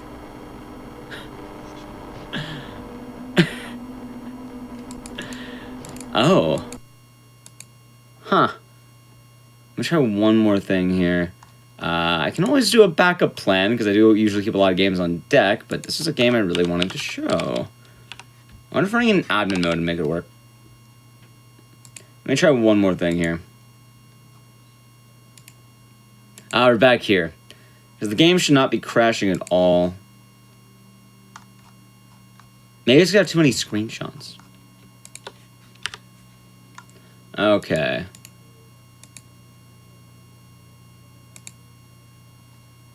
There we go. It has not happened before. The Thrifty free game, it is free. I'll say I was working plenty yesterday. It's definitely a today issue. Okay, there's that. Oh wait, wrong button. Oh, yeah.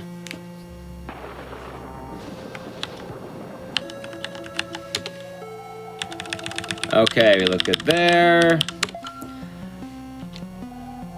Well, the game's not running on low FPS yet, as far as I can tell. Okay. Let's see if it works this time in admin mode. 3, 2, 1, let's go. Alright, right now it's running at 11 FPS. So that means I should be able to do this.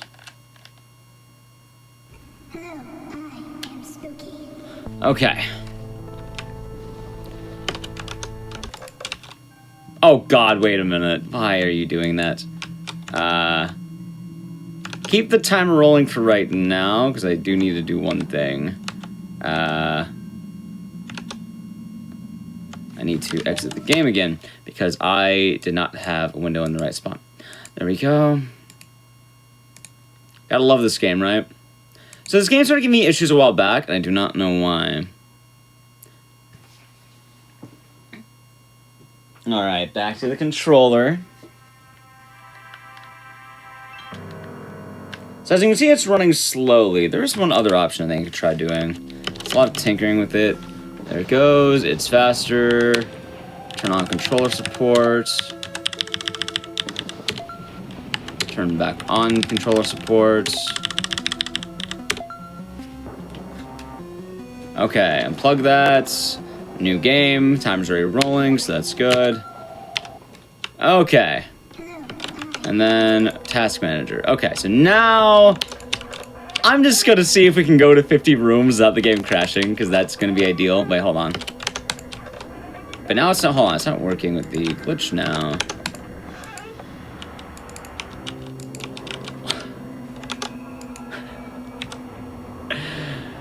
Oh, Lord. That is great. Do I have a game under $20 that's not Spookies then? Because I'm really bummed out that I can't show this off. It's one of my favorite games. And it's just not working. I know it was working yesterday. Alright, there's the game. Well, it seems to be running better. Just controller support on. Okay, back on. Let's try this again.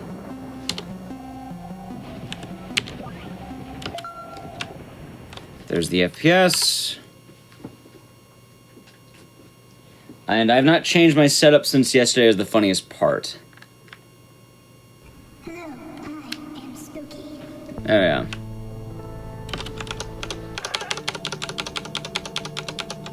are. Okay. Let's see if I can make it 50 rooms. Because there's a few things I want to go over. I just want to make sure the game's stable. It says patched. If I make it 50, I think we should be fine. I think it should be fine if you can make it 50. I just don't want to talk yet, because I know what happens if I talk. I made it, what, 24 last time? It just seems to act up the moment I start feeling like it's safe. So as long as I stay on edge the whole time, clearly it'll work, right? Clearly it'll work. What, I made it 24 last time? Alright, I'm assuming maybe this is the one that works. Maybe. So, in order to beat Spooky's Jumpscare Mansion, you have to go through 1,000 rooms. Right now we're on 26, and the top right. Okay, it looks like it's working this time. I'm going to assume it's going to be okay. If not, maybe I'll just find a backup game that looks might be equal in price. Failure to use 3D. Oh, God! Oh, God, like I said, the moment I got comfortable. What the? I don't know what is going wrong with this today. Hold on, I'm just going to close some windows, maybe? You know, there is one dumb thing that I think might be the issue. I'm gonna try that out really quick. Luckily, my estimate's pretty generous, so there's that. There's one thing. I'm wondering if that was it. It heard me? It heard me. Alright, let's just run and load the FPS. Okay. Play. Go. Low FPS still. God, I have no idea what happened with this bug.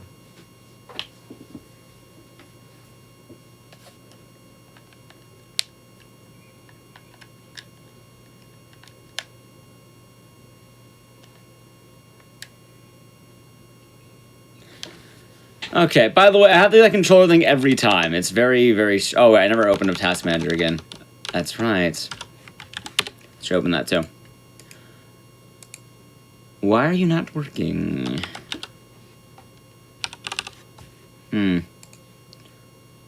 All the gears are turning.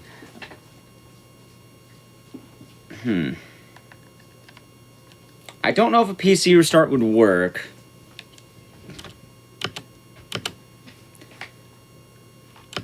I can't imagine it's OBS, so it might be. Wait, which one? I could try resetting it.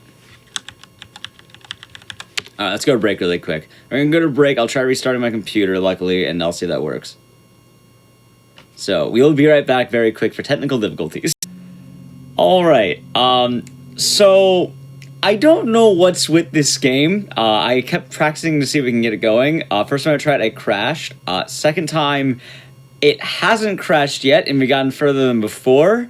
I'm going to assume that maybe the game is going to be kind to me. One can hope it will be. So, we're on room 44, so we're gonna change the category to 44 to 1000. Realistically, because we've already done the first 50 rooms, like, how many times? So we can get a working version of this. I don't want to reboot the game because I'm scared it will crash. So, if we're ready, we can, we already have the timer going. It's okay, we'll let it go for a little bit while we do this. Just assume that we've done the first 50 rooms. Nothing happens there, it's just running through hallways, and I can kind of explain what's going on. Okay, so if you're ready, let's hope it actually works. Okay. Let's go. Please continue working. Okay. So, this game is kind of weird, as you can tell. I'll probably be in the VOD with all the attempts at getting this going, but this game has a variety of glitches, namely something called the sticky keys glitch. This is the whole reason why we're having such issues, because this game works with Windows functions. By alt-tabbing to the Task Manager window, I increase the game speed of everything. Everything. So, loads are faster. My stamina immediately regenerates. Everything in this game is much, much faster, and it is very necessary for me to run fast. A normal load looks like that. An alt-tab load looks like that. So, I'm going to be alt-tabbing every single door in the game because of the way this game functions. It's very weird. We are on our first enemy of the game. This game does have actual enemies that join in as we go. So, consider that. Also, we're going through 1,000 randomized rooms. It looks like it's working, and I think it'll work. If you're wondering what was the fix, I had to open up DS4 Windows on my computer, which is really weird that that was the fix. But now it looks like we're going. Hopefully I don't jinx it on accident. Let's go into another thing really quick before I can explain to you. Because I mentioned this idea of, why were you spinning? What's controller support? Controller support is a setting in this game to make it so you can actually play the game with a controller, right? So, like I mentioned, alt-tabbing will make everything faster. Everything. Before we found this new tech, if I alt-tab for too long, I would die to an AFK monster. As well, any enemy in the game would attack me immediately and go like, and they would murder me in one, just because I'm essentially eating like 9 hits at once, and my health bar can't eat that, right? So, there's 1,000 rooms, yes. We found a weird bug. We don't know how it works. We don't know why it works. But for some reason, if you turn on controller support, you don't need a controller plugged in. You just need the setting on. if you turn on controller support, the enemies in this game aren't affected by the Alt-Tab glitch, or the sticky keys glitch. Only the door loads and stuff like that are. Well, I should say most enemies aren't affected. Some are, most are not. So that guy right there, whenever I Alt-Tab, he actually freezes, which works to my benefit because I can gain back all my stamina, I can get back quick load, I can, you know, load the rooms quickly, all because I have on controller support, which is one of the weirdest settings. So you're wondering, like, why did I keep having to test with everything? It's because I had to, I had to make sure I could have all the settings on. I'm not sure why controller support does that. I'm not going to question it. It's just kind of nice. As well, for some simple tech, you're going to watch this room, especially the chasm. I'm walking sideways because moving at the angle will increase my movement speed. It's kind of like Doom. So by going forward and right at the same time, I'm actually stacking the movement speed from both directions. So you're wondering why I'm going this direction? That's why. This game has a lot to go over at very little times. And like I mentioned, every single time I go through a door, I'm alt-tabbing to that task manager window. In addition, I'm doing it whenever my stamina runs out, because like right now, hey look, it's back. I have full stamina. And thank you for the good luck, by the way. We're entering our next area of the game. This is going to be our next enemy. These are the spiders. They're pretty useless. They're actually good to have. However, we're hitting our first physical enemy in this game. There are two types of enemies in this game, physical and ethereal. Ethereal enemies will go through walls. Physical enemies will kind of like chase after you along the lined path. Funny enough, this glitch actually doesn't work on physical enemies. So the spiders can actually keep beating me up if I'm not careful. However, they're the most useless enemy in the game, so it doesn't actually matter. I can keep getting away with the glitch because they're so slow, they're not even going to be able to catch me while I'm doing all my stamina on alt tabs. And you can see them running after me. They're trying their best. Bless their hearts. They're not going to catch me. They're slow. Also, this room is very RNG laden. What does that mean? Every room counts as one. That short room, 1. That long room you just saw, 1. So yes, this game is 1,000 dice rolls. 1,000 dice rolls. Out of the way, ice cream. It's nice ASMR, isn't it? So, getting good RNG will save you a lot of time. Ideally, you want more short rooms, less long rooms. How do you control that? You don't. Pray. Pick some kind of deity of luck. Get some fuzzy dice. Get some, what, rabbit's feet? Is that what it is? Get luck. Get luckier. That's how you get world record in this. It is a strong variance of that. Now, getting into this run, though, is actually pretty easy. Also, hold on, there we go. The main reason why I want to mention that is because a lot of speedrunners who want to learn this game actually do a category called the 1 to 250. As speedrunners for this game, we break down each of the categories based on every 250 rooms. That's because at 250, it's like a quarter of the game. You kind of get Spooky's reward. She gives you like major areas that are always the same. So it's like major checkpoints you also get save points on, right? So, like, if it's a 12-minute category, it's very easy, and you can get there very quickly. Which is also why, like, all the resets really aren't going to be that bad. And even with, I think even with the time that we had to spend with the, what's the word? Even with the time that we spent with the, tech issues, funny enough, we might still go underestimate, because usually I get about an hour flat for this game. The 110s in case things go really wrong, like they did earlier, so, right? But let's talk about enemies in this game, because there is a variance in enemy RNG, right? Throughout the game, enemies are going to be spawning. This time we have the Japanese horror ghost. It's you know, it's a reference to things like Corpse Party, The Ring, Ju-on, stuff like that. Different enemies in this game actually do have different effects, as you can imagine. So she just kind of chases you, has a cool song. The slime guy puts green puddles of slime on the ground. He's not the worst, but he's not very good. The spiders, like I mentioned, are useless, so we don't actually worry about them. So some enemies are really bad, and we're going to get into the bad enemies later. Some enemies are really good. And yeah, so you can see as well on the screen, I have the FPS counter, the 0, and the Hall 6. That is the room that we're on. As speedrunners, we're allowed to use the debug menu to see what room we're on, because that's going to allow me to know, like this. I can prevent RNG, because in the past, some rooms do have multiple paths, and you have to kind of guess the path. This way, for rooms like that big chasm there, I can actually know what I'm on ahead of time, because I have the room list in front of me. This is allowed because since this game's RNG enough, I think a little bit of a ability to just skip that is nice. Also, these elevators have a big skip if you haven't noticed. The big skip is the idea that I am skipping the wait of an elevator. Normally you have to wait. If I hit the Alt-Tab glitch, I don't have to wait. It just instantaneously spawns because I'm making everything in the game go faster, like I mentioned. I'm kind of catching up all at once from all the crashes, so I hope you don't mind me talking faster than I normally do. I don't normally go this fast. Normally my commentary feels like a little bit more paced, but we're definitely going a little bit harder to kind of catch up. There we go. Also, on room 210, every, like, few rooms are going to have special rooms. So this one's like a Silent Hill reference, and this will always be the same. So this room is not randomized. The solution will always be the same. The monster will always be the same. Also, I'm going to give an epilepsy warning. This enemy can be quite mean with our vision. I assure you, I'll try my best to make sure that we're not going to totally abuse it, because this person spawns fog and makes the walls all red.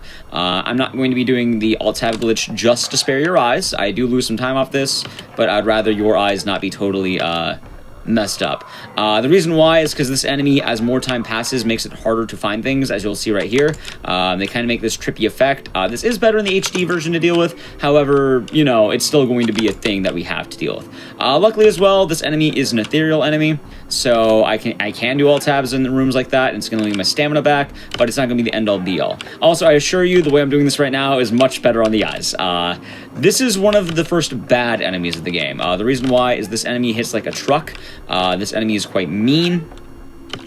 If I was going to try to go for record right now, what I'd be doing is I'd be alt-tabbing every room here just to make sure I can get those fast loads, but luckily we don't really need them at the moment. In fact, we're actually getting decent RNG, I would say. Also, for this big room, if you get big one is right, big 2 is left. Oh god. Oh god. See, that's the problem. I alt-tabbed Force of Habit, and it makes it hard to see. That's kind of this enemy's gimmick. They're not very fast, but they kind of mess with your eyes. There we go. Now we're back in action. The best way of knowing what enemy you have is actually based on music. So I make sure that I have both my... Normally, if you ever watch me do like speedruns from the crypt, runs, or anything like that, you may recognize that I usually keep one headset off my ear and one on. The reason for that is because I like being able to hear around me. But for this game, I need the audio. It's very important to have the audio cue because I can't always check behind me, and the enemy won't always be obvious. So this way, I'm going to be able to know what enemy I get, and I can adapt on the fly. Also, enemy RNG is actually really good if I get certain enemies. I mentioned the spiders, they're kind of useless, so getting spiders is really good, because that means I won't get other enemies. Only one enemy can spawn at a time. So if I get spiders, that means I won't get the Silent Hill monster. Also, look, spooky. Oh no, we can't move. Alright, we can move. Also, present, look behind you. Oh no, how terrifying. If you're scared, you have to type E. I'm sorry. Alright, back in business. So I'm slightly turning left because this game has Doom-style movement. You will move faster if you're moving at an angle, because both the forward movement and the side movement chain together. So just moving forward, you actually lose time. You want to make sure you're moving kind of in like an angle. And if I just tried moving, you know, left, it's not going to work quite the way you want to.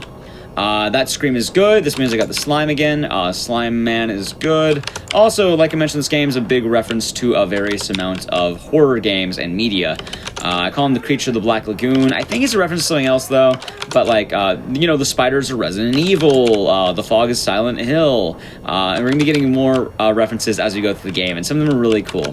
The funniest part, though, is even though I'm doing so much cool tech, it's not infallible. Meaning I can have potential issues if I am not careful with certain enemies. Because remember how I mentioned that the controller support only works on ethereal enemies? So this enemy is ethereal. He's not going to bug me. I can just kind of run through him. I eat a hit. It's not so bad. Also, if my health gets low, I can actually alt-tab and get all my health back, which is kind of funny too. Also, the jump scares will always spawn. They're random every time it happens. It is 1 second of time loss because they kind of stop you in your tracks. So... oh god, if it crashed, I would have been so sad. We're going all the way to room 1000, so you can enjoy your fun rooms. Like, look, toast. And this has been a pretty good run, all things considered. You know what would suck? Imagine I ended up getting, like, a really good time, and then I had to start on room 44, so it didn't count. Can I go back to room 1, actually, now I think? I'm not going to, but could you imagine? I'd be so sad. All right. Anyway, back to here. We're kind of safe once again. Also, now that we've passed room 250, the game is going to be changing. You may have actually... I did not save the game. Luckily, there is a checkpoint. I will be safe. Okay, we're fine. I have a check... Oh, yeah, I can make one at 300. Never mind, we're fine. I remembered. We'll be all right. I forget 300 has a save point. I was like, wait, do I not have a save point? I do. So, I'm talking about saving the game. What does that mean? You know what that means. It means you're getting to a really difficult part of the speedrun. Because as you can imagine, difficulty in speedrunning definitely means I want to save for a marathon one such as this.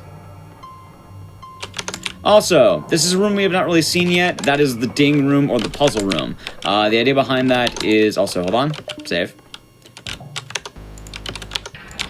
The idea behind that puzzle room is you have to kind of solve the puzzle, haha, but it works by going through 4 paths, and you need to ding each one. The starting seed will tell you what the answer probably is, so if it's left, I usually know it's left, up, left, or left, up.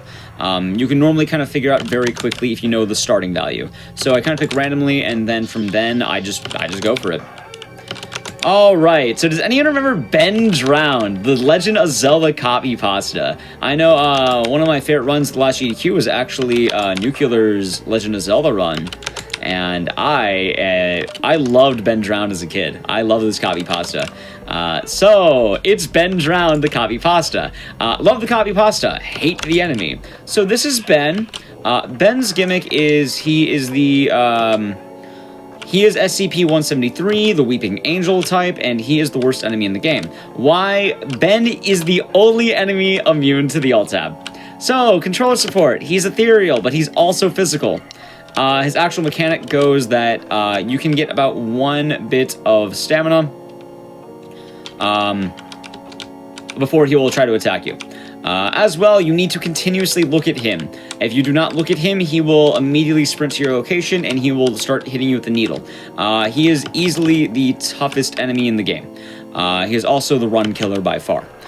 Hearing this song is actual death. So, you may notice I'm not alt-tabbing. This is a safer route, and, oh god, getting chasms here is the worst. The run's been mostly fine in terms of chasm. See, there he is. In terms of chasm RNG. I'm playing this very safe. Luckily, I do have a safer route I actually picked up yesterday. In the past, I'd kind of just eat the death. This time, though, you notice I'm panning my camera away and going back. Now, you're wondering, why am I looking away from an enemy I have to look at? Good question. If you try looking at him the entire time, he teleports away from you because he sucks. I can't wait for the song to end. As a kid, hey, I read Ben Drowned in high school. Oh, God. Look behind you. Good. Oh, God, this puppet noises scare me. I do not like puppets.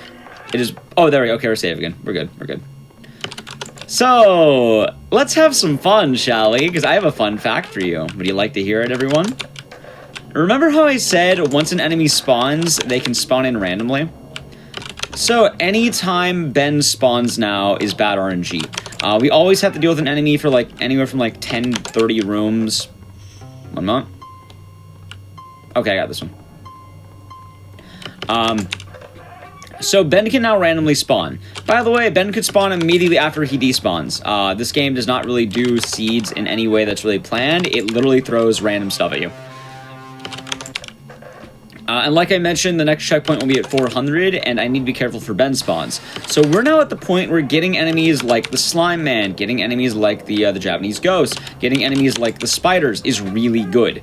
Because if I'm getting enemies, that means Ben can't spawn. And you lose a lot of time from not having him. Now, you can on. Alright, cool, that's this one.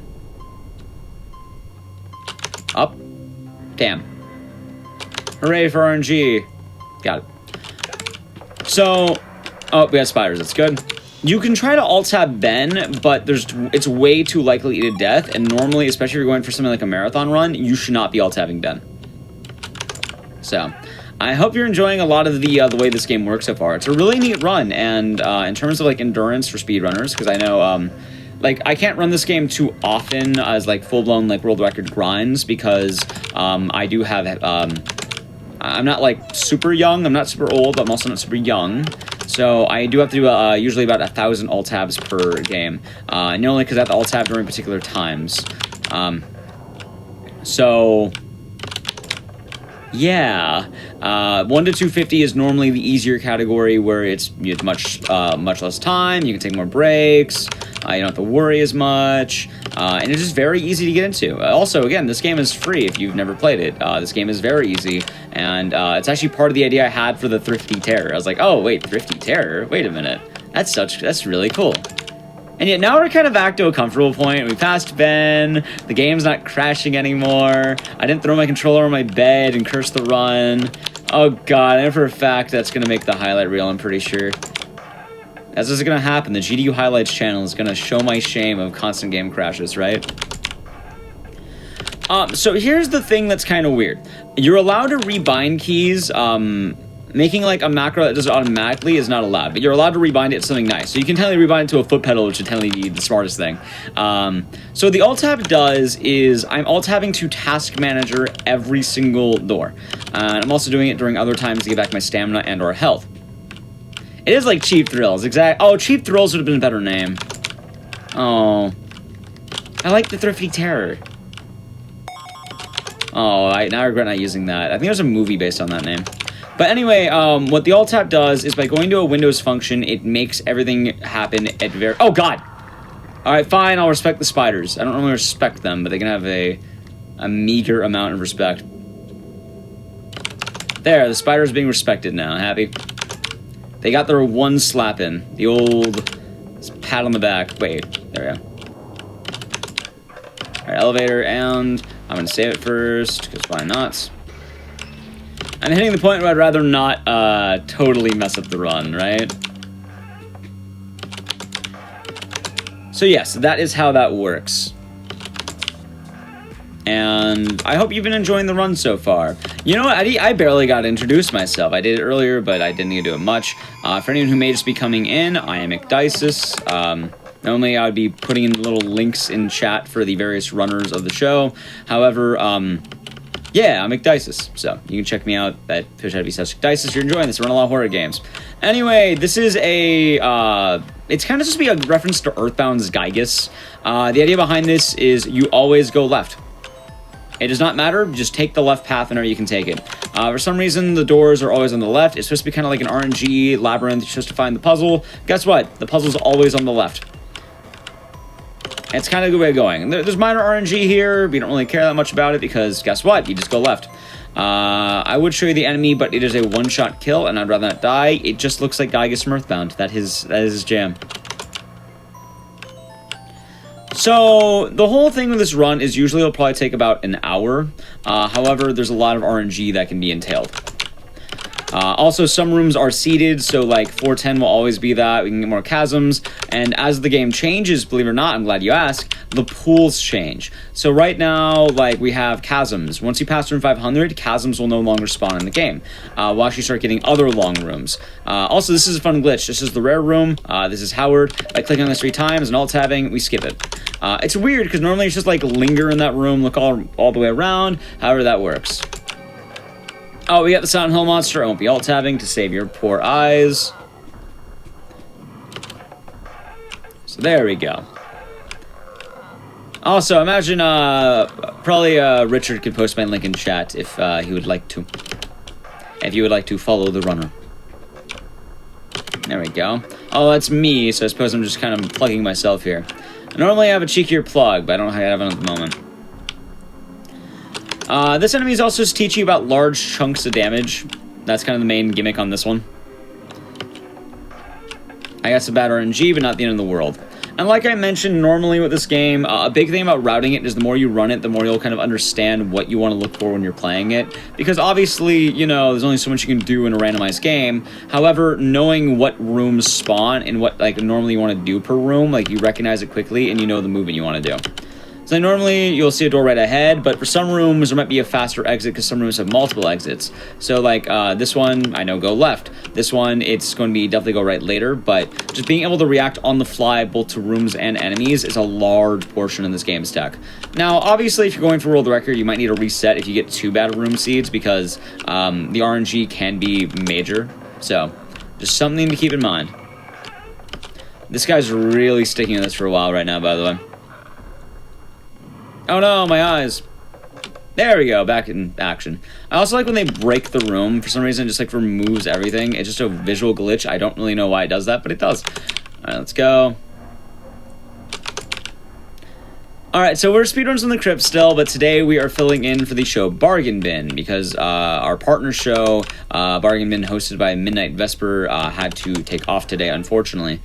They were not unable to make it. So I decided to fill in with a spooky version of their show because, you know, I definitely enjoy having the Wednesday night showcase with Vesper. It is fun times. They're nice people.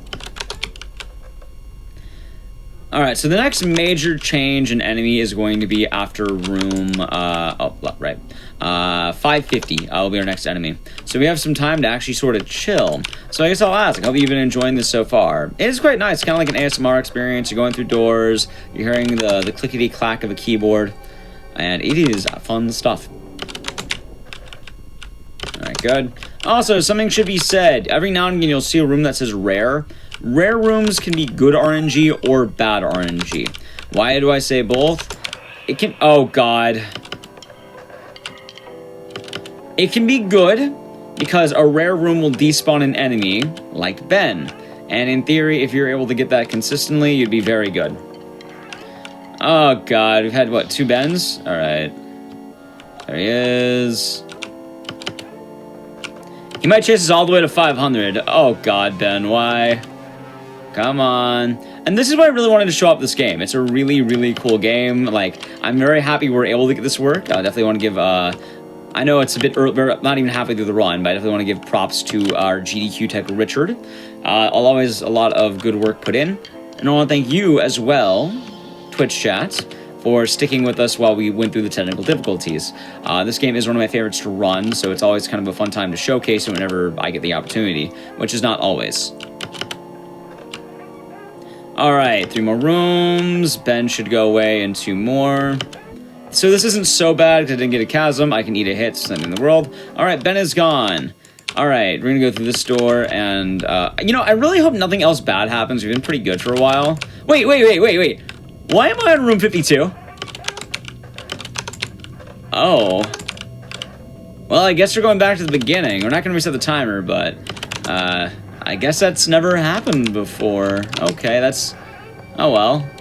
Don't worry, I think I have some new tech I can brew up, by the way. Hold on, I have an idea. We call this a speedrun skip. So I should have done this earlier, but alright, now I'm on room 512. I can't believe it. There we go. You see, I now skipped 500 rooms at once. I can't believe it.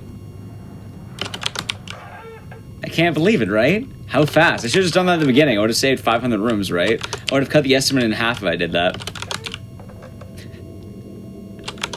I'm sorry, I make that dumb joke every time. So the game, every 250 rooms, gives you a prank. The first one was a little jump scare. The second one is they reset your room counter. Until then you get like a shortcut back to 500. And then we'll get another one later that'll be quite funny. So I hope you enjoyed that one. I enjoy that debate. It's a fun time. You know I had to do it. Exactly, 500. Oh, it is absolutely a misleading bit for the sake of humor. I mean, the game gets to make the joke on me, so I get to play the joke on the GDQ community here. So, alright, we're doing pretty good on time right now. We're going to be making our way over to the next area. Also, this is an endless hall. It's fast. If you go down that hall, you'll immediately die. This game actually has a lot of creativity behind it, and there's actually a monster that'll kill you if you AFK for too long. In older runs of this game, that was actually a problem. Oh, by the way, spider. Because in older runs of this game, I got spiders. I got Silent Hill Monster. This isn't so bad, because we're going to be getting our 550 room right now. Watch, so Silent Hill's chasing me? Not anymore. Now I am in the area here. So this is, the woods are going to be a guaranteed area. This is always going to be the same. If you're wondering, this is killer deer. They eat human flesh. I am human. We also get our first weapon in the game, and the only weapon, the axe. You can kill the deer, however, that's going to make the next section harder, so I don't recommend it. We're just going to kind of eat the hits. We don't need to really worry. We're not going to be going through here. We'll be grabbing a key, heading back. This is kind of a puzzle area. We're going to be opening this door. And say it with me, everyone. Dear God, it's the Dear God! So this is the Deer God. They are the soul of the deer that you, in general. If you have Deer Force, spam Deer Force. You have the GDQ sub. It's pretty accurate. Or, you know, the one of the one Ursa posted in Twitch chat there. So the Deer Gods are my favorites because you get a really cool song, and they're a very easy enemy. They're kind of like the Japanese Ghost. They just give you cool music and they chase after you. This enemy is actually really good to get, and they're the most distinct because of the visual effect. Their gimmick is that you can't really attack him. If you try to be violent and you try to attack, you'll just be baiting the hits. At this point in the game, they kind of gave you the axe because you're kind of thinking, oh, maybe I can kill the Deer God. No. Violence is not the answer. You just want to run. So, I'm glad I got to do Deer God. It's the Deer God. Alrighty. Making our way here. When we hit room 600, I'll be making another save. I am going to give a warning in a little bit because we're hitting the second worst enemy in the game. The next enemy can be quite rough if not careful. I'm going to be very careful because I actually lost a run and died to the enemy. It is possible to just straight up die to one of the upcoming enemies, unfortunately. As well, if you're wondering in terms of speed tech, we're actually not allowed. This game still has some weird functions. And I'm going to give a warning for Richard around the final boss, because we have a very unique tech that might look like the game's breaking. I assure you the game will not be breaking. It's just going to look like it's going to be. But when we hit the final boss in 400 rooms, it's not broken. It just happens. Hey, it's wonderful jokes. I don't think they're terrible. Alright, so now we're in a set of new hallways. We no longer have chasms, and now we have long hallways, which are just new chasms. They're chasms under a different name. Long hallways are exactly what they sound like. They're long. Getting long hallways can be really bad or really good. It all depends on which one you land. As you can see, the way I like to really categorize rooms is based on stamina bar. A 1 stamina bar room is ideal or less. Having like 2 or 3 or even 4 is really bad. So that's how you kind of dictate what's a good room and a bad room.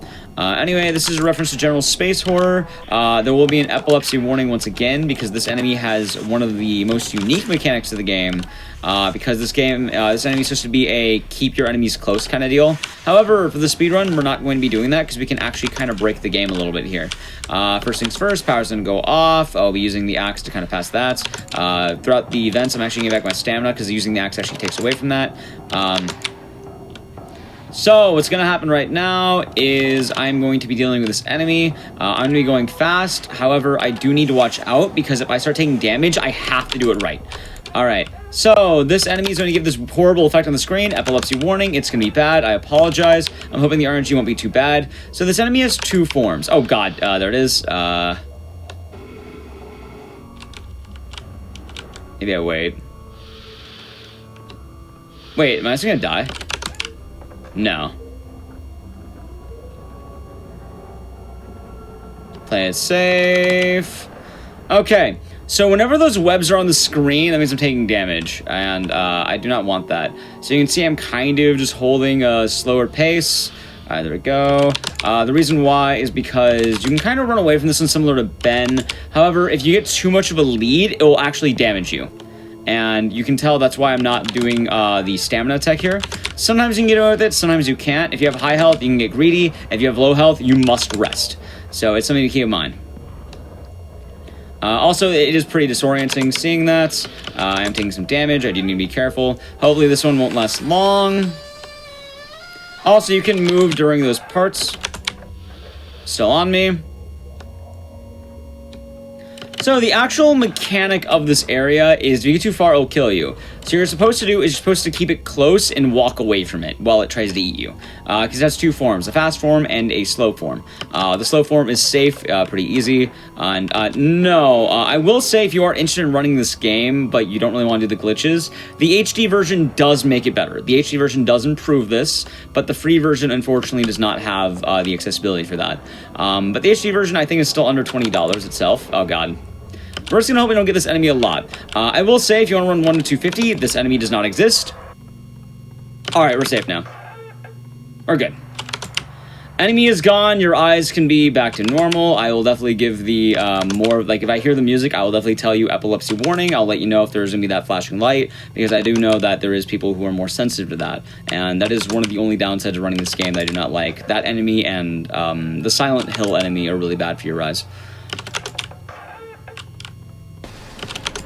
But yes, there's no other options in the free version. The HD version isn't ran as much because it does not have the tech that this version has. That's because the HD version is made, I want to say, in Unity. The Unity engine does not have the alt-tab bug, but, you know, it does have better stamina system, technically, because you can run through rooms. HD is $6.70. Yeah, it's usually pretty cheap, and it's really good. So the categories of this game are based on 1 to 1,000 and every 250 rooms. So you have 1 to 250, which is only the first few enemies, up to the Silent Hill monster. You have 1 to 500, which is less popular because you get Ben. You have 1 to 750, which you go to 750, and then 1 to 1,000 is the primary category because that's like beat the game.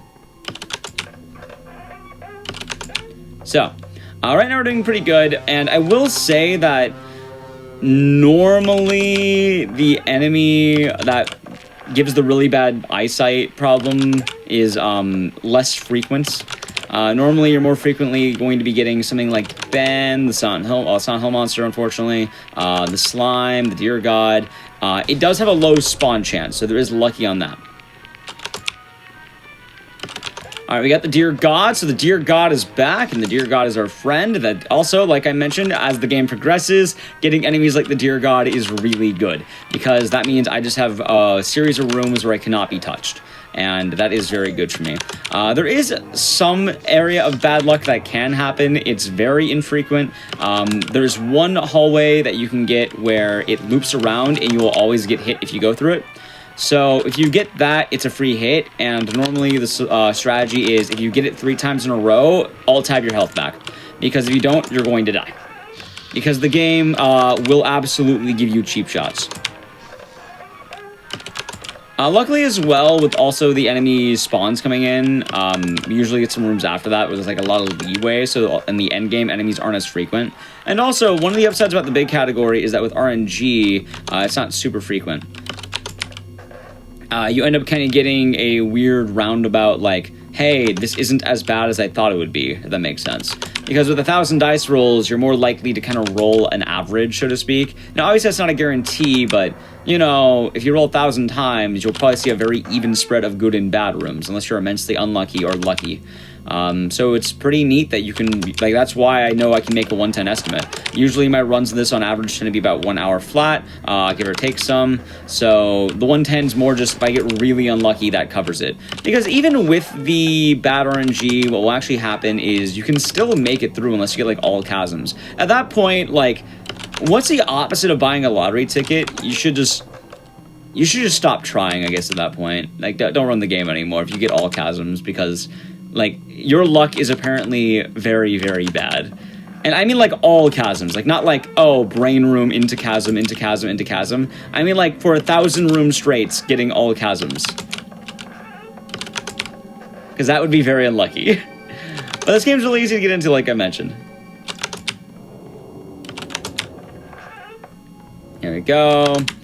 And yeah, the free version's quite nice. It's still downloadable free on Steam and the website. All right, we are at 700. This is gonna be an elevator. I will save just in case. Rather have the save not need it. Also, look, hang in there, everyone.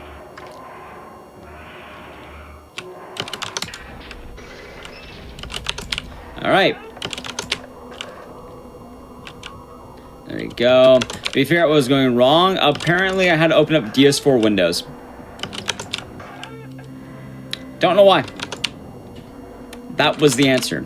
Alright, so for our next enemy, we're actually going to be hitting one of the major puzzle rooms. You kind of see in the puzzle rooms a little bit, but usually they're get a key.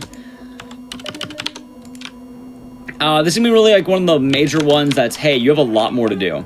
We're going to be going to the women's bathroom. We will then be getting a key from the floor. From then, we're going to be able to go into the ball pit.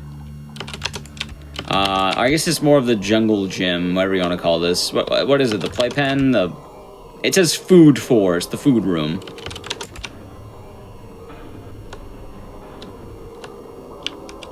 There we go. No, I'm just running DS4 Windower because that makes it work for some reason. This game is very odd sometimes. Anyway, I bet you're wondering, what's the next monster? I'll give you the showing right now. We're in the meat locker, I grabbed the key, and now the Arby's demon has spawned. The what? Yes, it is a demon entirely living inside of an Arby's. So the Arby's Demon is now going to be our new enemy, and his mechanic is he has a really killer theme song, and he will make the doors disappear. He is also ethereal. He's not super hard, however, he can mess with your eyes in certain areas, which is rough. But I just love his song. It's so good. He is a good enemy to have, however, he can be quite mean, just because... if you're not used to the game, what's going to happen is you're not going to know that the doors are missing. So you better have been paying attention because he will mess with your eyes. In a good way. I think this enemy is really well designed because it actually, like, you know, wait, where's the door? Where's the door? And it's really fun with that. If you get too many hits, he'll show you images of meat. He's a meat demon. So you do not want the meats. He has left us. Say goodbye to the Arby's demon. He might come back later. We'll see. So there's that. Anyway, I hope you enjoyed the Arby's Demon, and I hope you've been enjoying the run so far. There we go. Don't drink the milkshakes. I have bad luck getting milkshakes. I need to stop ordering milkshakes off of things like Uber Eats and stuff. Whenever I try, it doesn't work. I've tried ordering 3 milkshakes. One time they sent me just whipped cream. One time they did not send me anything. And another time they also did not send me anything. But they also charged me money for every time I tried to buy one. I don't have good luck ordering food. I also got a bread sandwich once. Someone stole my fries. I have a whole meal of the saddest orders possible. Anyway, I know that has nothing to do with GDQ. It's just... What's the word? Talking about the Arby's Demon reminded me of my errors in fast food. Oh, hold on. Cool. Yeah, it was all whipped cream. I posted about it on my Twitter, where you can find me at twitter.com/icdices. I can't imagine... oh, hey, the Arby's Demon's back. Anyway, I have now infinite stamina. But now I cannot run. I am lactose intolerant, but sometimes you want what you can't have. But yes, the mechanic of this area is... You have infinite stamina, but you cannot run. They've removed your ability to run. How silly. Oh yeah, also the one time I had a burger on the GDQ stage, I was murdered on the couch. I can't believe it. If you did not watch Happy's Humble Burger Farm, the runner Teddy Rast had me on his couch. I was just chilling there eating my burger, and then he popped me, and I died. I'm here now, but it happened.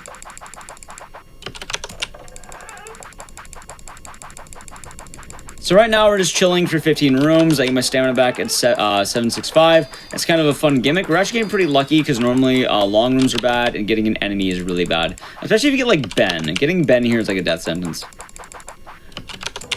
Alright, so the next glitch, not really a glitch, more just kind of going in a certain area. I got my stamina back and now we're good to go. So by waiting a moment there, I can actually get all my stamina back, which is nice. I don't have to just drain it all, because normally you try sprinting immediately, it drains your stamina, but by doing that, we're now back in action. Yeah, it was a fun run. Yep, he popped me, I can't believe it. That is true, I was alive on the Elisa couch right after it. I got better. That's what happened. I went to GDQ, I got popped, and then I got better. Oh my, dear God, it's the deer. Wow, we're really getting the dear God today. I guess it's fitting for the GDQ deer emotes, but, like, this is the most I think I've ever seen the deer God in a run. Like, normally, like, one specimen will always kind of be the one that wants to go after you, and for this reason, it's the deer God today, which, not bad. I'm not going to complain. Like, out of all the enemies, it can be much worse. We can be getting the one that messes with their eyes. We can be getting Ben more. But no, I've had like 2 Bens and like, what, 3 Deer Gods now? And you get the cool piano music, so, I mean, I'll take the Deer God. Alright. We're making our way to the next elevator, and we're going to be hitting a weird area of the game, because we're going to be experiencing some unique tech. It's not super unique, because you may have noticed that for the elevators, I've been doing the sticky key glitch each time. Oh, out of the way, you. Let's see. So once again, we'll be doing that. Keep a little pep in your step. So we're going to be hitting at 8:10. We're going to be hitting our next seeded enemy. It'll always be the same kind of area. Also, the plot of this game is that people have been dying in mysterious mansions, so you want to see what's inside because you're like a reporter or something. And you just get told, go through 1,000 rooms. Yes, it's straight up an actual 1,000 too. You can count them down at the top. In fact, we'll have a little fun when you get like to the bottom few. Anyway, this is a reference to the game Clock Tower, which, if you know anything about me, I love Clock Tower. I am a big fan of the scissors. A lot of my community has scissor emotes. So, here's what's gonna happen. You're supposed to hide. I'm going to actually abide by the game's rules and hide for once. Yeah, you can die. You can die. There's a lot of ways to killing you, but we've been kind of mostly avoiding them, which has been really good for us. Right now... Oh, my back. Right, this is Bargain Bin. That is correct.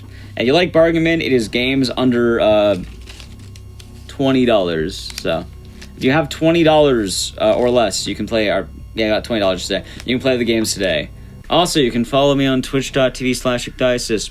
Anyway, right now I'm waiting because I need to introduce the mechanic of the... They call it the old man. It's like the scissor man, but it's an old man with a scythe. And I bet you're wondering, hey, you skipped all those elevators. Why are you not doing it here? Well, good question. I'm not doing it here because if I do it here, I will break the game. So once the music stops, I can leave the room and I'll get the key. That has activated a glitch. So what's gonna happen is, watch. Normally for all these sections, you're supposed to hide. And if you don't hide, you'll die. And like, oh, I got the item. Oh, but I better get out of here. So what we're gonna be doing is we are going to be grabbing this book. And now I'm going to wait here in Alt-Tab. Wait for the music to stop, and then I can leave. So now I'm able to skip it entirely. I kind of wish you can see me jumping to the Alt-Tab window each time, because like, I'm literally Alt-Tabbing to Task Manager every time. So that's what happens, as you can see, right? That time was instantaneous, no wait involved, and I couldn't even wait at the door. I didn't have to hide at all. I could just wait at the door, which is really nice. It's kind of one of the bugs of controller support being added in, because in the past you'd have to like just hide in the closet for all three of them. By the way, audio cue is very important there. If you leave early, you die. It's an immediate death if you get hit by that. So there is no escape from that. And now we're entering his phase 2. This enemy is one of the hardest enemies in the game. And you may be noticing that I am not alt-tabbing. You know why I'm not alt-tabbing, right? If you've learned anything, physical enemies cannot be alt-tabbed. And this is our last physical enemy of the game that is not respawning. I will alt-tab there, though. I can start alt-tabbing on doors, but I do need to be quite careful just because this guy's mechanic is that you have a bit of time to kind of look through rooms, but if you take too long, he will kick open the door and he will hunt you down. He is fast and he hits very, very fast. He hits very hard. Is that to show Task Manager? I'll have to learn that in the future. But also, I think I wouldn't look very good just having Task Manager show up each time. You can kind of see my mouse, though, I think. Oh god, there we go. You can kind of see my mouse whenever I alt-tab, I believe, so that, like, that mouse show is definitely the thing that is me doing the alt-tab. Once this music is gone, I'll play a bit more risky. Nope. So, like I said, every room counts as one. That whole clock tower sequence was all one room. All rooms are equal in this game. A small room and a large room are both one room. So boss puzzle rooms very often will be only one room. So all of 810 was only one room. Still chasing after me. Does the record allow that? Alt-tabbing? Yes. What I'm doing, everything I'm doing is allowed by record right now. Has everybody seen an overhead view of all the rooms you went through? Nope. Fun fact, by the way. Oh, God! Not that. Okay, let's be less greedy now, shall we? Fun fact. Alright, now I can be greedy. Rooms are entirely randomized. Every time you enter a room... No, it's not the 44 to 1,000 world record. No. God, I swear this actually was a good time. I'm gonna be so sad. I kind of want this to be a bad time, but also I want this to be decent.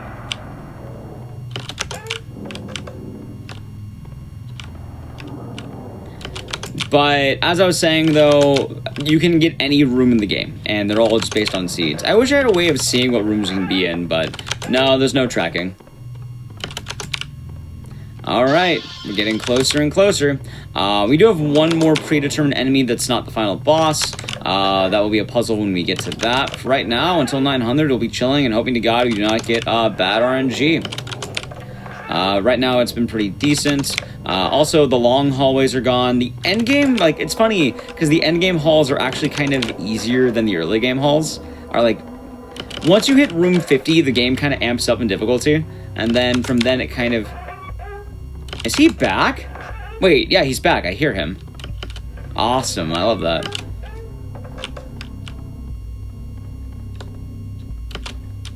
And that's just how RNG is this.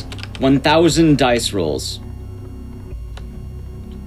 1,000 dice rolls. If you are losing to your buddy because he gets short rooms, your buddy is simply luckier than you are. Do not go to any casinos with your buddy. He will take your money. Yep, this is literally probably the most RNG game that you can do in like an hour. It is actually about, it's probably more like 900 something dice rolls, because there is predetermined rooms, like the elevators, like 10 rooms after the Gygus monster. There's a lot of predetermined stuff, but keep in mind, like, everything else is randomized. If it's not a forced room that you have to do, it's randomized. Also, is this guy gonna leave me anytime soon? There it is, he's gone. No, it's probably more like 900, like, I'd say 910 maybe. Because there's a good amount of rooms that also chain into other rooms. The first 50 will always be shorter, although you could get better short rooms. Like, there's definitely not a pure 1,000, but, like, it's probably more like 900 dice rolls. Plus, you have elevators every 50 and then every 100, so... See, I told you. That's a luck... It's a skill diff right there, right? It is the luck skill difference, as you can see. Alrighty, so we're almost on room 900. 900 is going to be our second to last elevator. The devs are aware, and luckily they do let us keep this stuff because they put much more focus on the HD version of the game. The free version, again, is a free version, so they don't really mess too much with the skips, luckily, which is nice. The devs are actually pretty nice, too. They do work pretty well with speedrunners, so luckily they didn't remove it. There was a weird Steam bug that did kind of have some issues, but they allow us for down patching, and the version I have I got directly from the website. That is the one I had to use. So if you have issues, remember you might need to get from the website, not from Steam. There we go. Alright, so if you like classic horror games, boy, it's time for Amnesia. This is in reference to the video game Amnesia.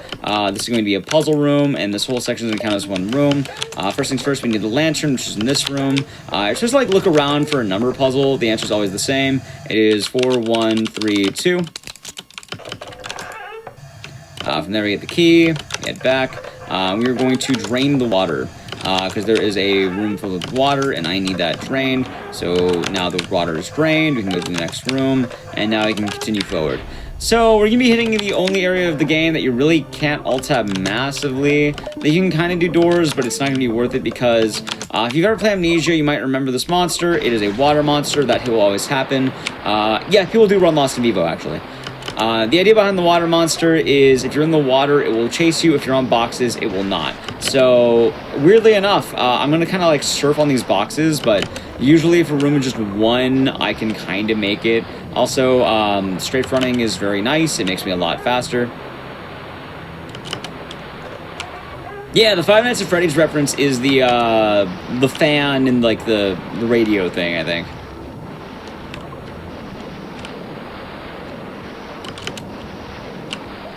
Amnesia is a classic game at this point. It came out in late 2000s, like, ultimately as well, if it gave birth to, I would argue, video game live streaming.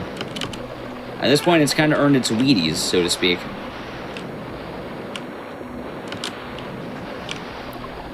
Alright, so we're gonna make it through the end of the Amnesia halls. Once this monster's gone, we are home free, and we'll be good. Yep, it's an allusion to a lot of cool games. Hold on, almost there. She can chase me anywhere from like about, let's say, 10 to 20 rooms, 10 to 30. Ideally, I would want 2010, 2010. The less is better because I can't alt-tab these rooms. So once she's gone, we'll be home free. Almost there. Yep, we're currently in the year 2022. I am sorry if that makes you feel old. Trust me, when Amnesia came out, I was in high school, and now I'm old. So, there was that fact. Alrighty, she is gone, and now, she's the only she's like one of 2 enemies that won't spawn back. So if you don't like her, don't worry, she never spawns back. It's her and the Gygus monster, because they can't really spawn in random rooms. They kind of just get their own area, and then, well, they're gone. Alright, good. Oh my god, really? Did I just get the same exact room twice? I did, wow. 3 times? No. I love when that happens, same room twice. Alrighty. So, we're now going to be boiling down to about the last 50 rooms or so. We hit, like, the bottom 20. We can start counting down, I think. But, yeah, we're mostly going to be running through these dungeons. At this point in the game, they kind of removed all the long rooms. It's really weird that they give you shorter rooms for the back half. But they do. Like, this is one of the longest rooms you get, and we got it. Which is kind of neat with that. You would think that, oh, as the game progresses, rooms get harder, right? Nope, they actually get easier. It's kind of part of the charm of 1 to 1000. You kind of get to see parts of the game you won't normally get to see. There we go. Almost there. Alright, about 40 more rooms. I'm surprised I haven't got, like, a Ben spawn in a while, by the way. Imagine he spawns in the next, like, 5 rooms because I said that. I would hate that so much. Although we seem to be mostly fine right now. Is that a monster? No. Just noise. Sometimes just noise happens. Wow. You know, really lucky, actually. I mean, I'm not going to PB, luckily, so I don't have to worry about that, but... yeah, a bit odd. Alright, we're on 969. 30 left. We're almost down. The final stretch of rooms. And if you're wondering what happens when we hit the big 1000, because we will be seeing that big 1000, it'll be a special surprise. And don't you worry, we still have some unique speed tech coming up. We have the clock tower skips I showed you, and we're going to have probably my favorite strat in the game. Now, I should note, I've been running this game for a while, and I actually did find some tech for this game. The final boss strat is going to be something that was found in combination of me. I say in combination because another runner watched me do a run and noticed something I did on accident, and then they realized, hey, wait a minute, what if we can do that? So they found a skip through me as an arbiter, which is kind of neat. I like being really dumb sometimes to where I accidentally do something. I'm like, yeah, I was intended all along, right? Anyway, 15, or on the final 20, it's like New Year's Eve. 14, 13, 12, 11, 10, 9, 8, out of the way, you. 7, 6, 5, save the game just in case. 4, 3, 2, 1, and we get our freedom. Look, it's so beautiful. It's not time yet, but look, isn't it just beautiful? Look how lovely that is. Beautiful, absolutely beautiful.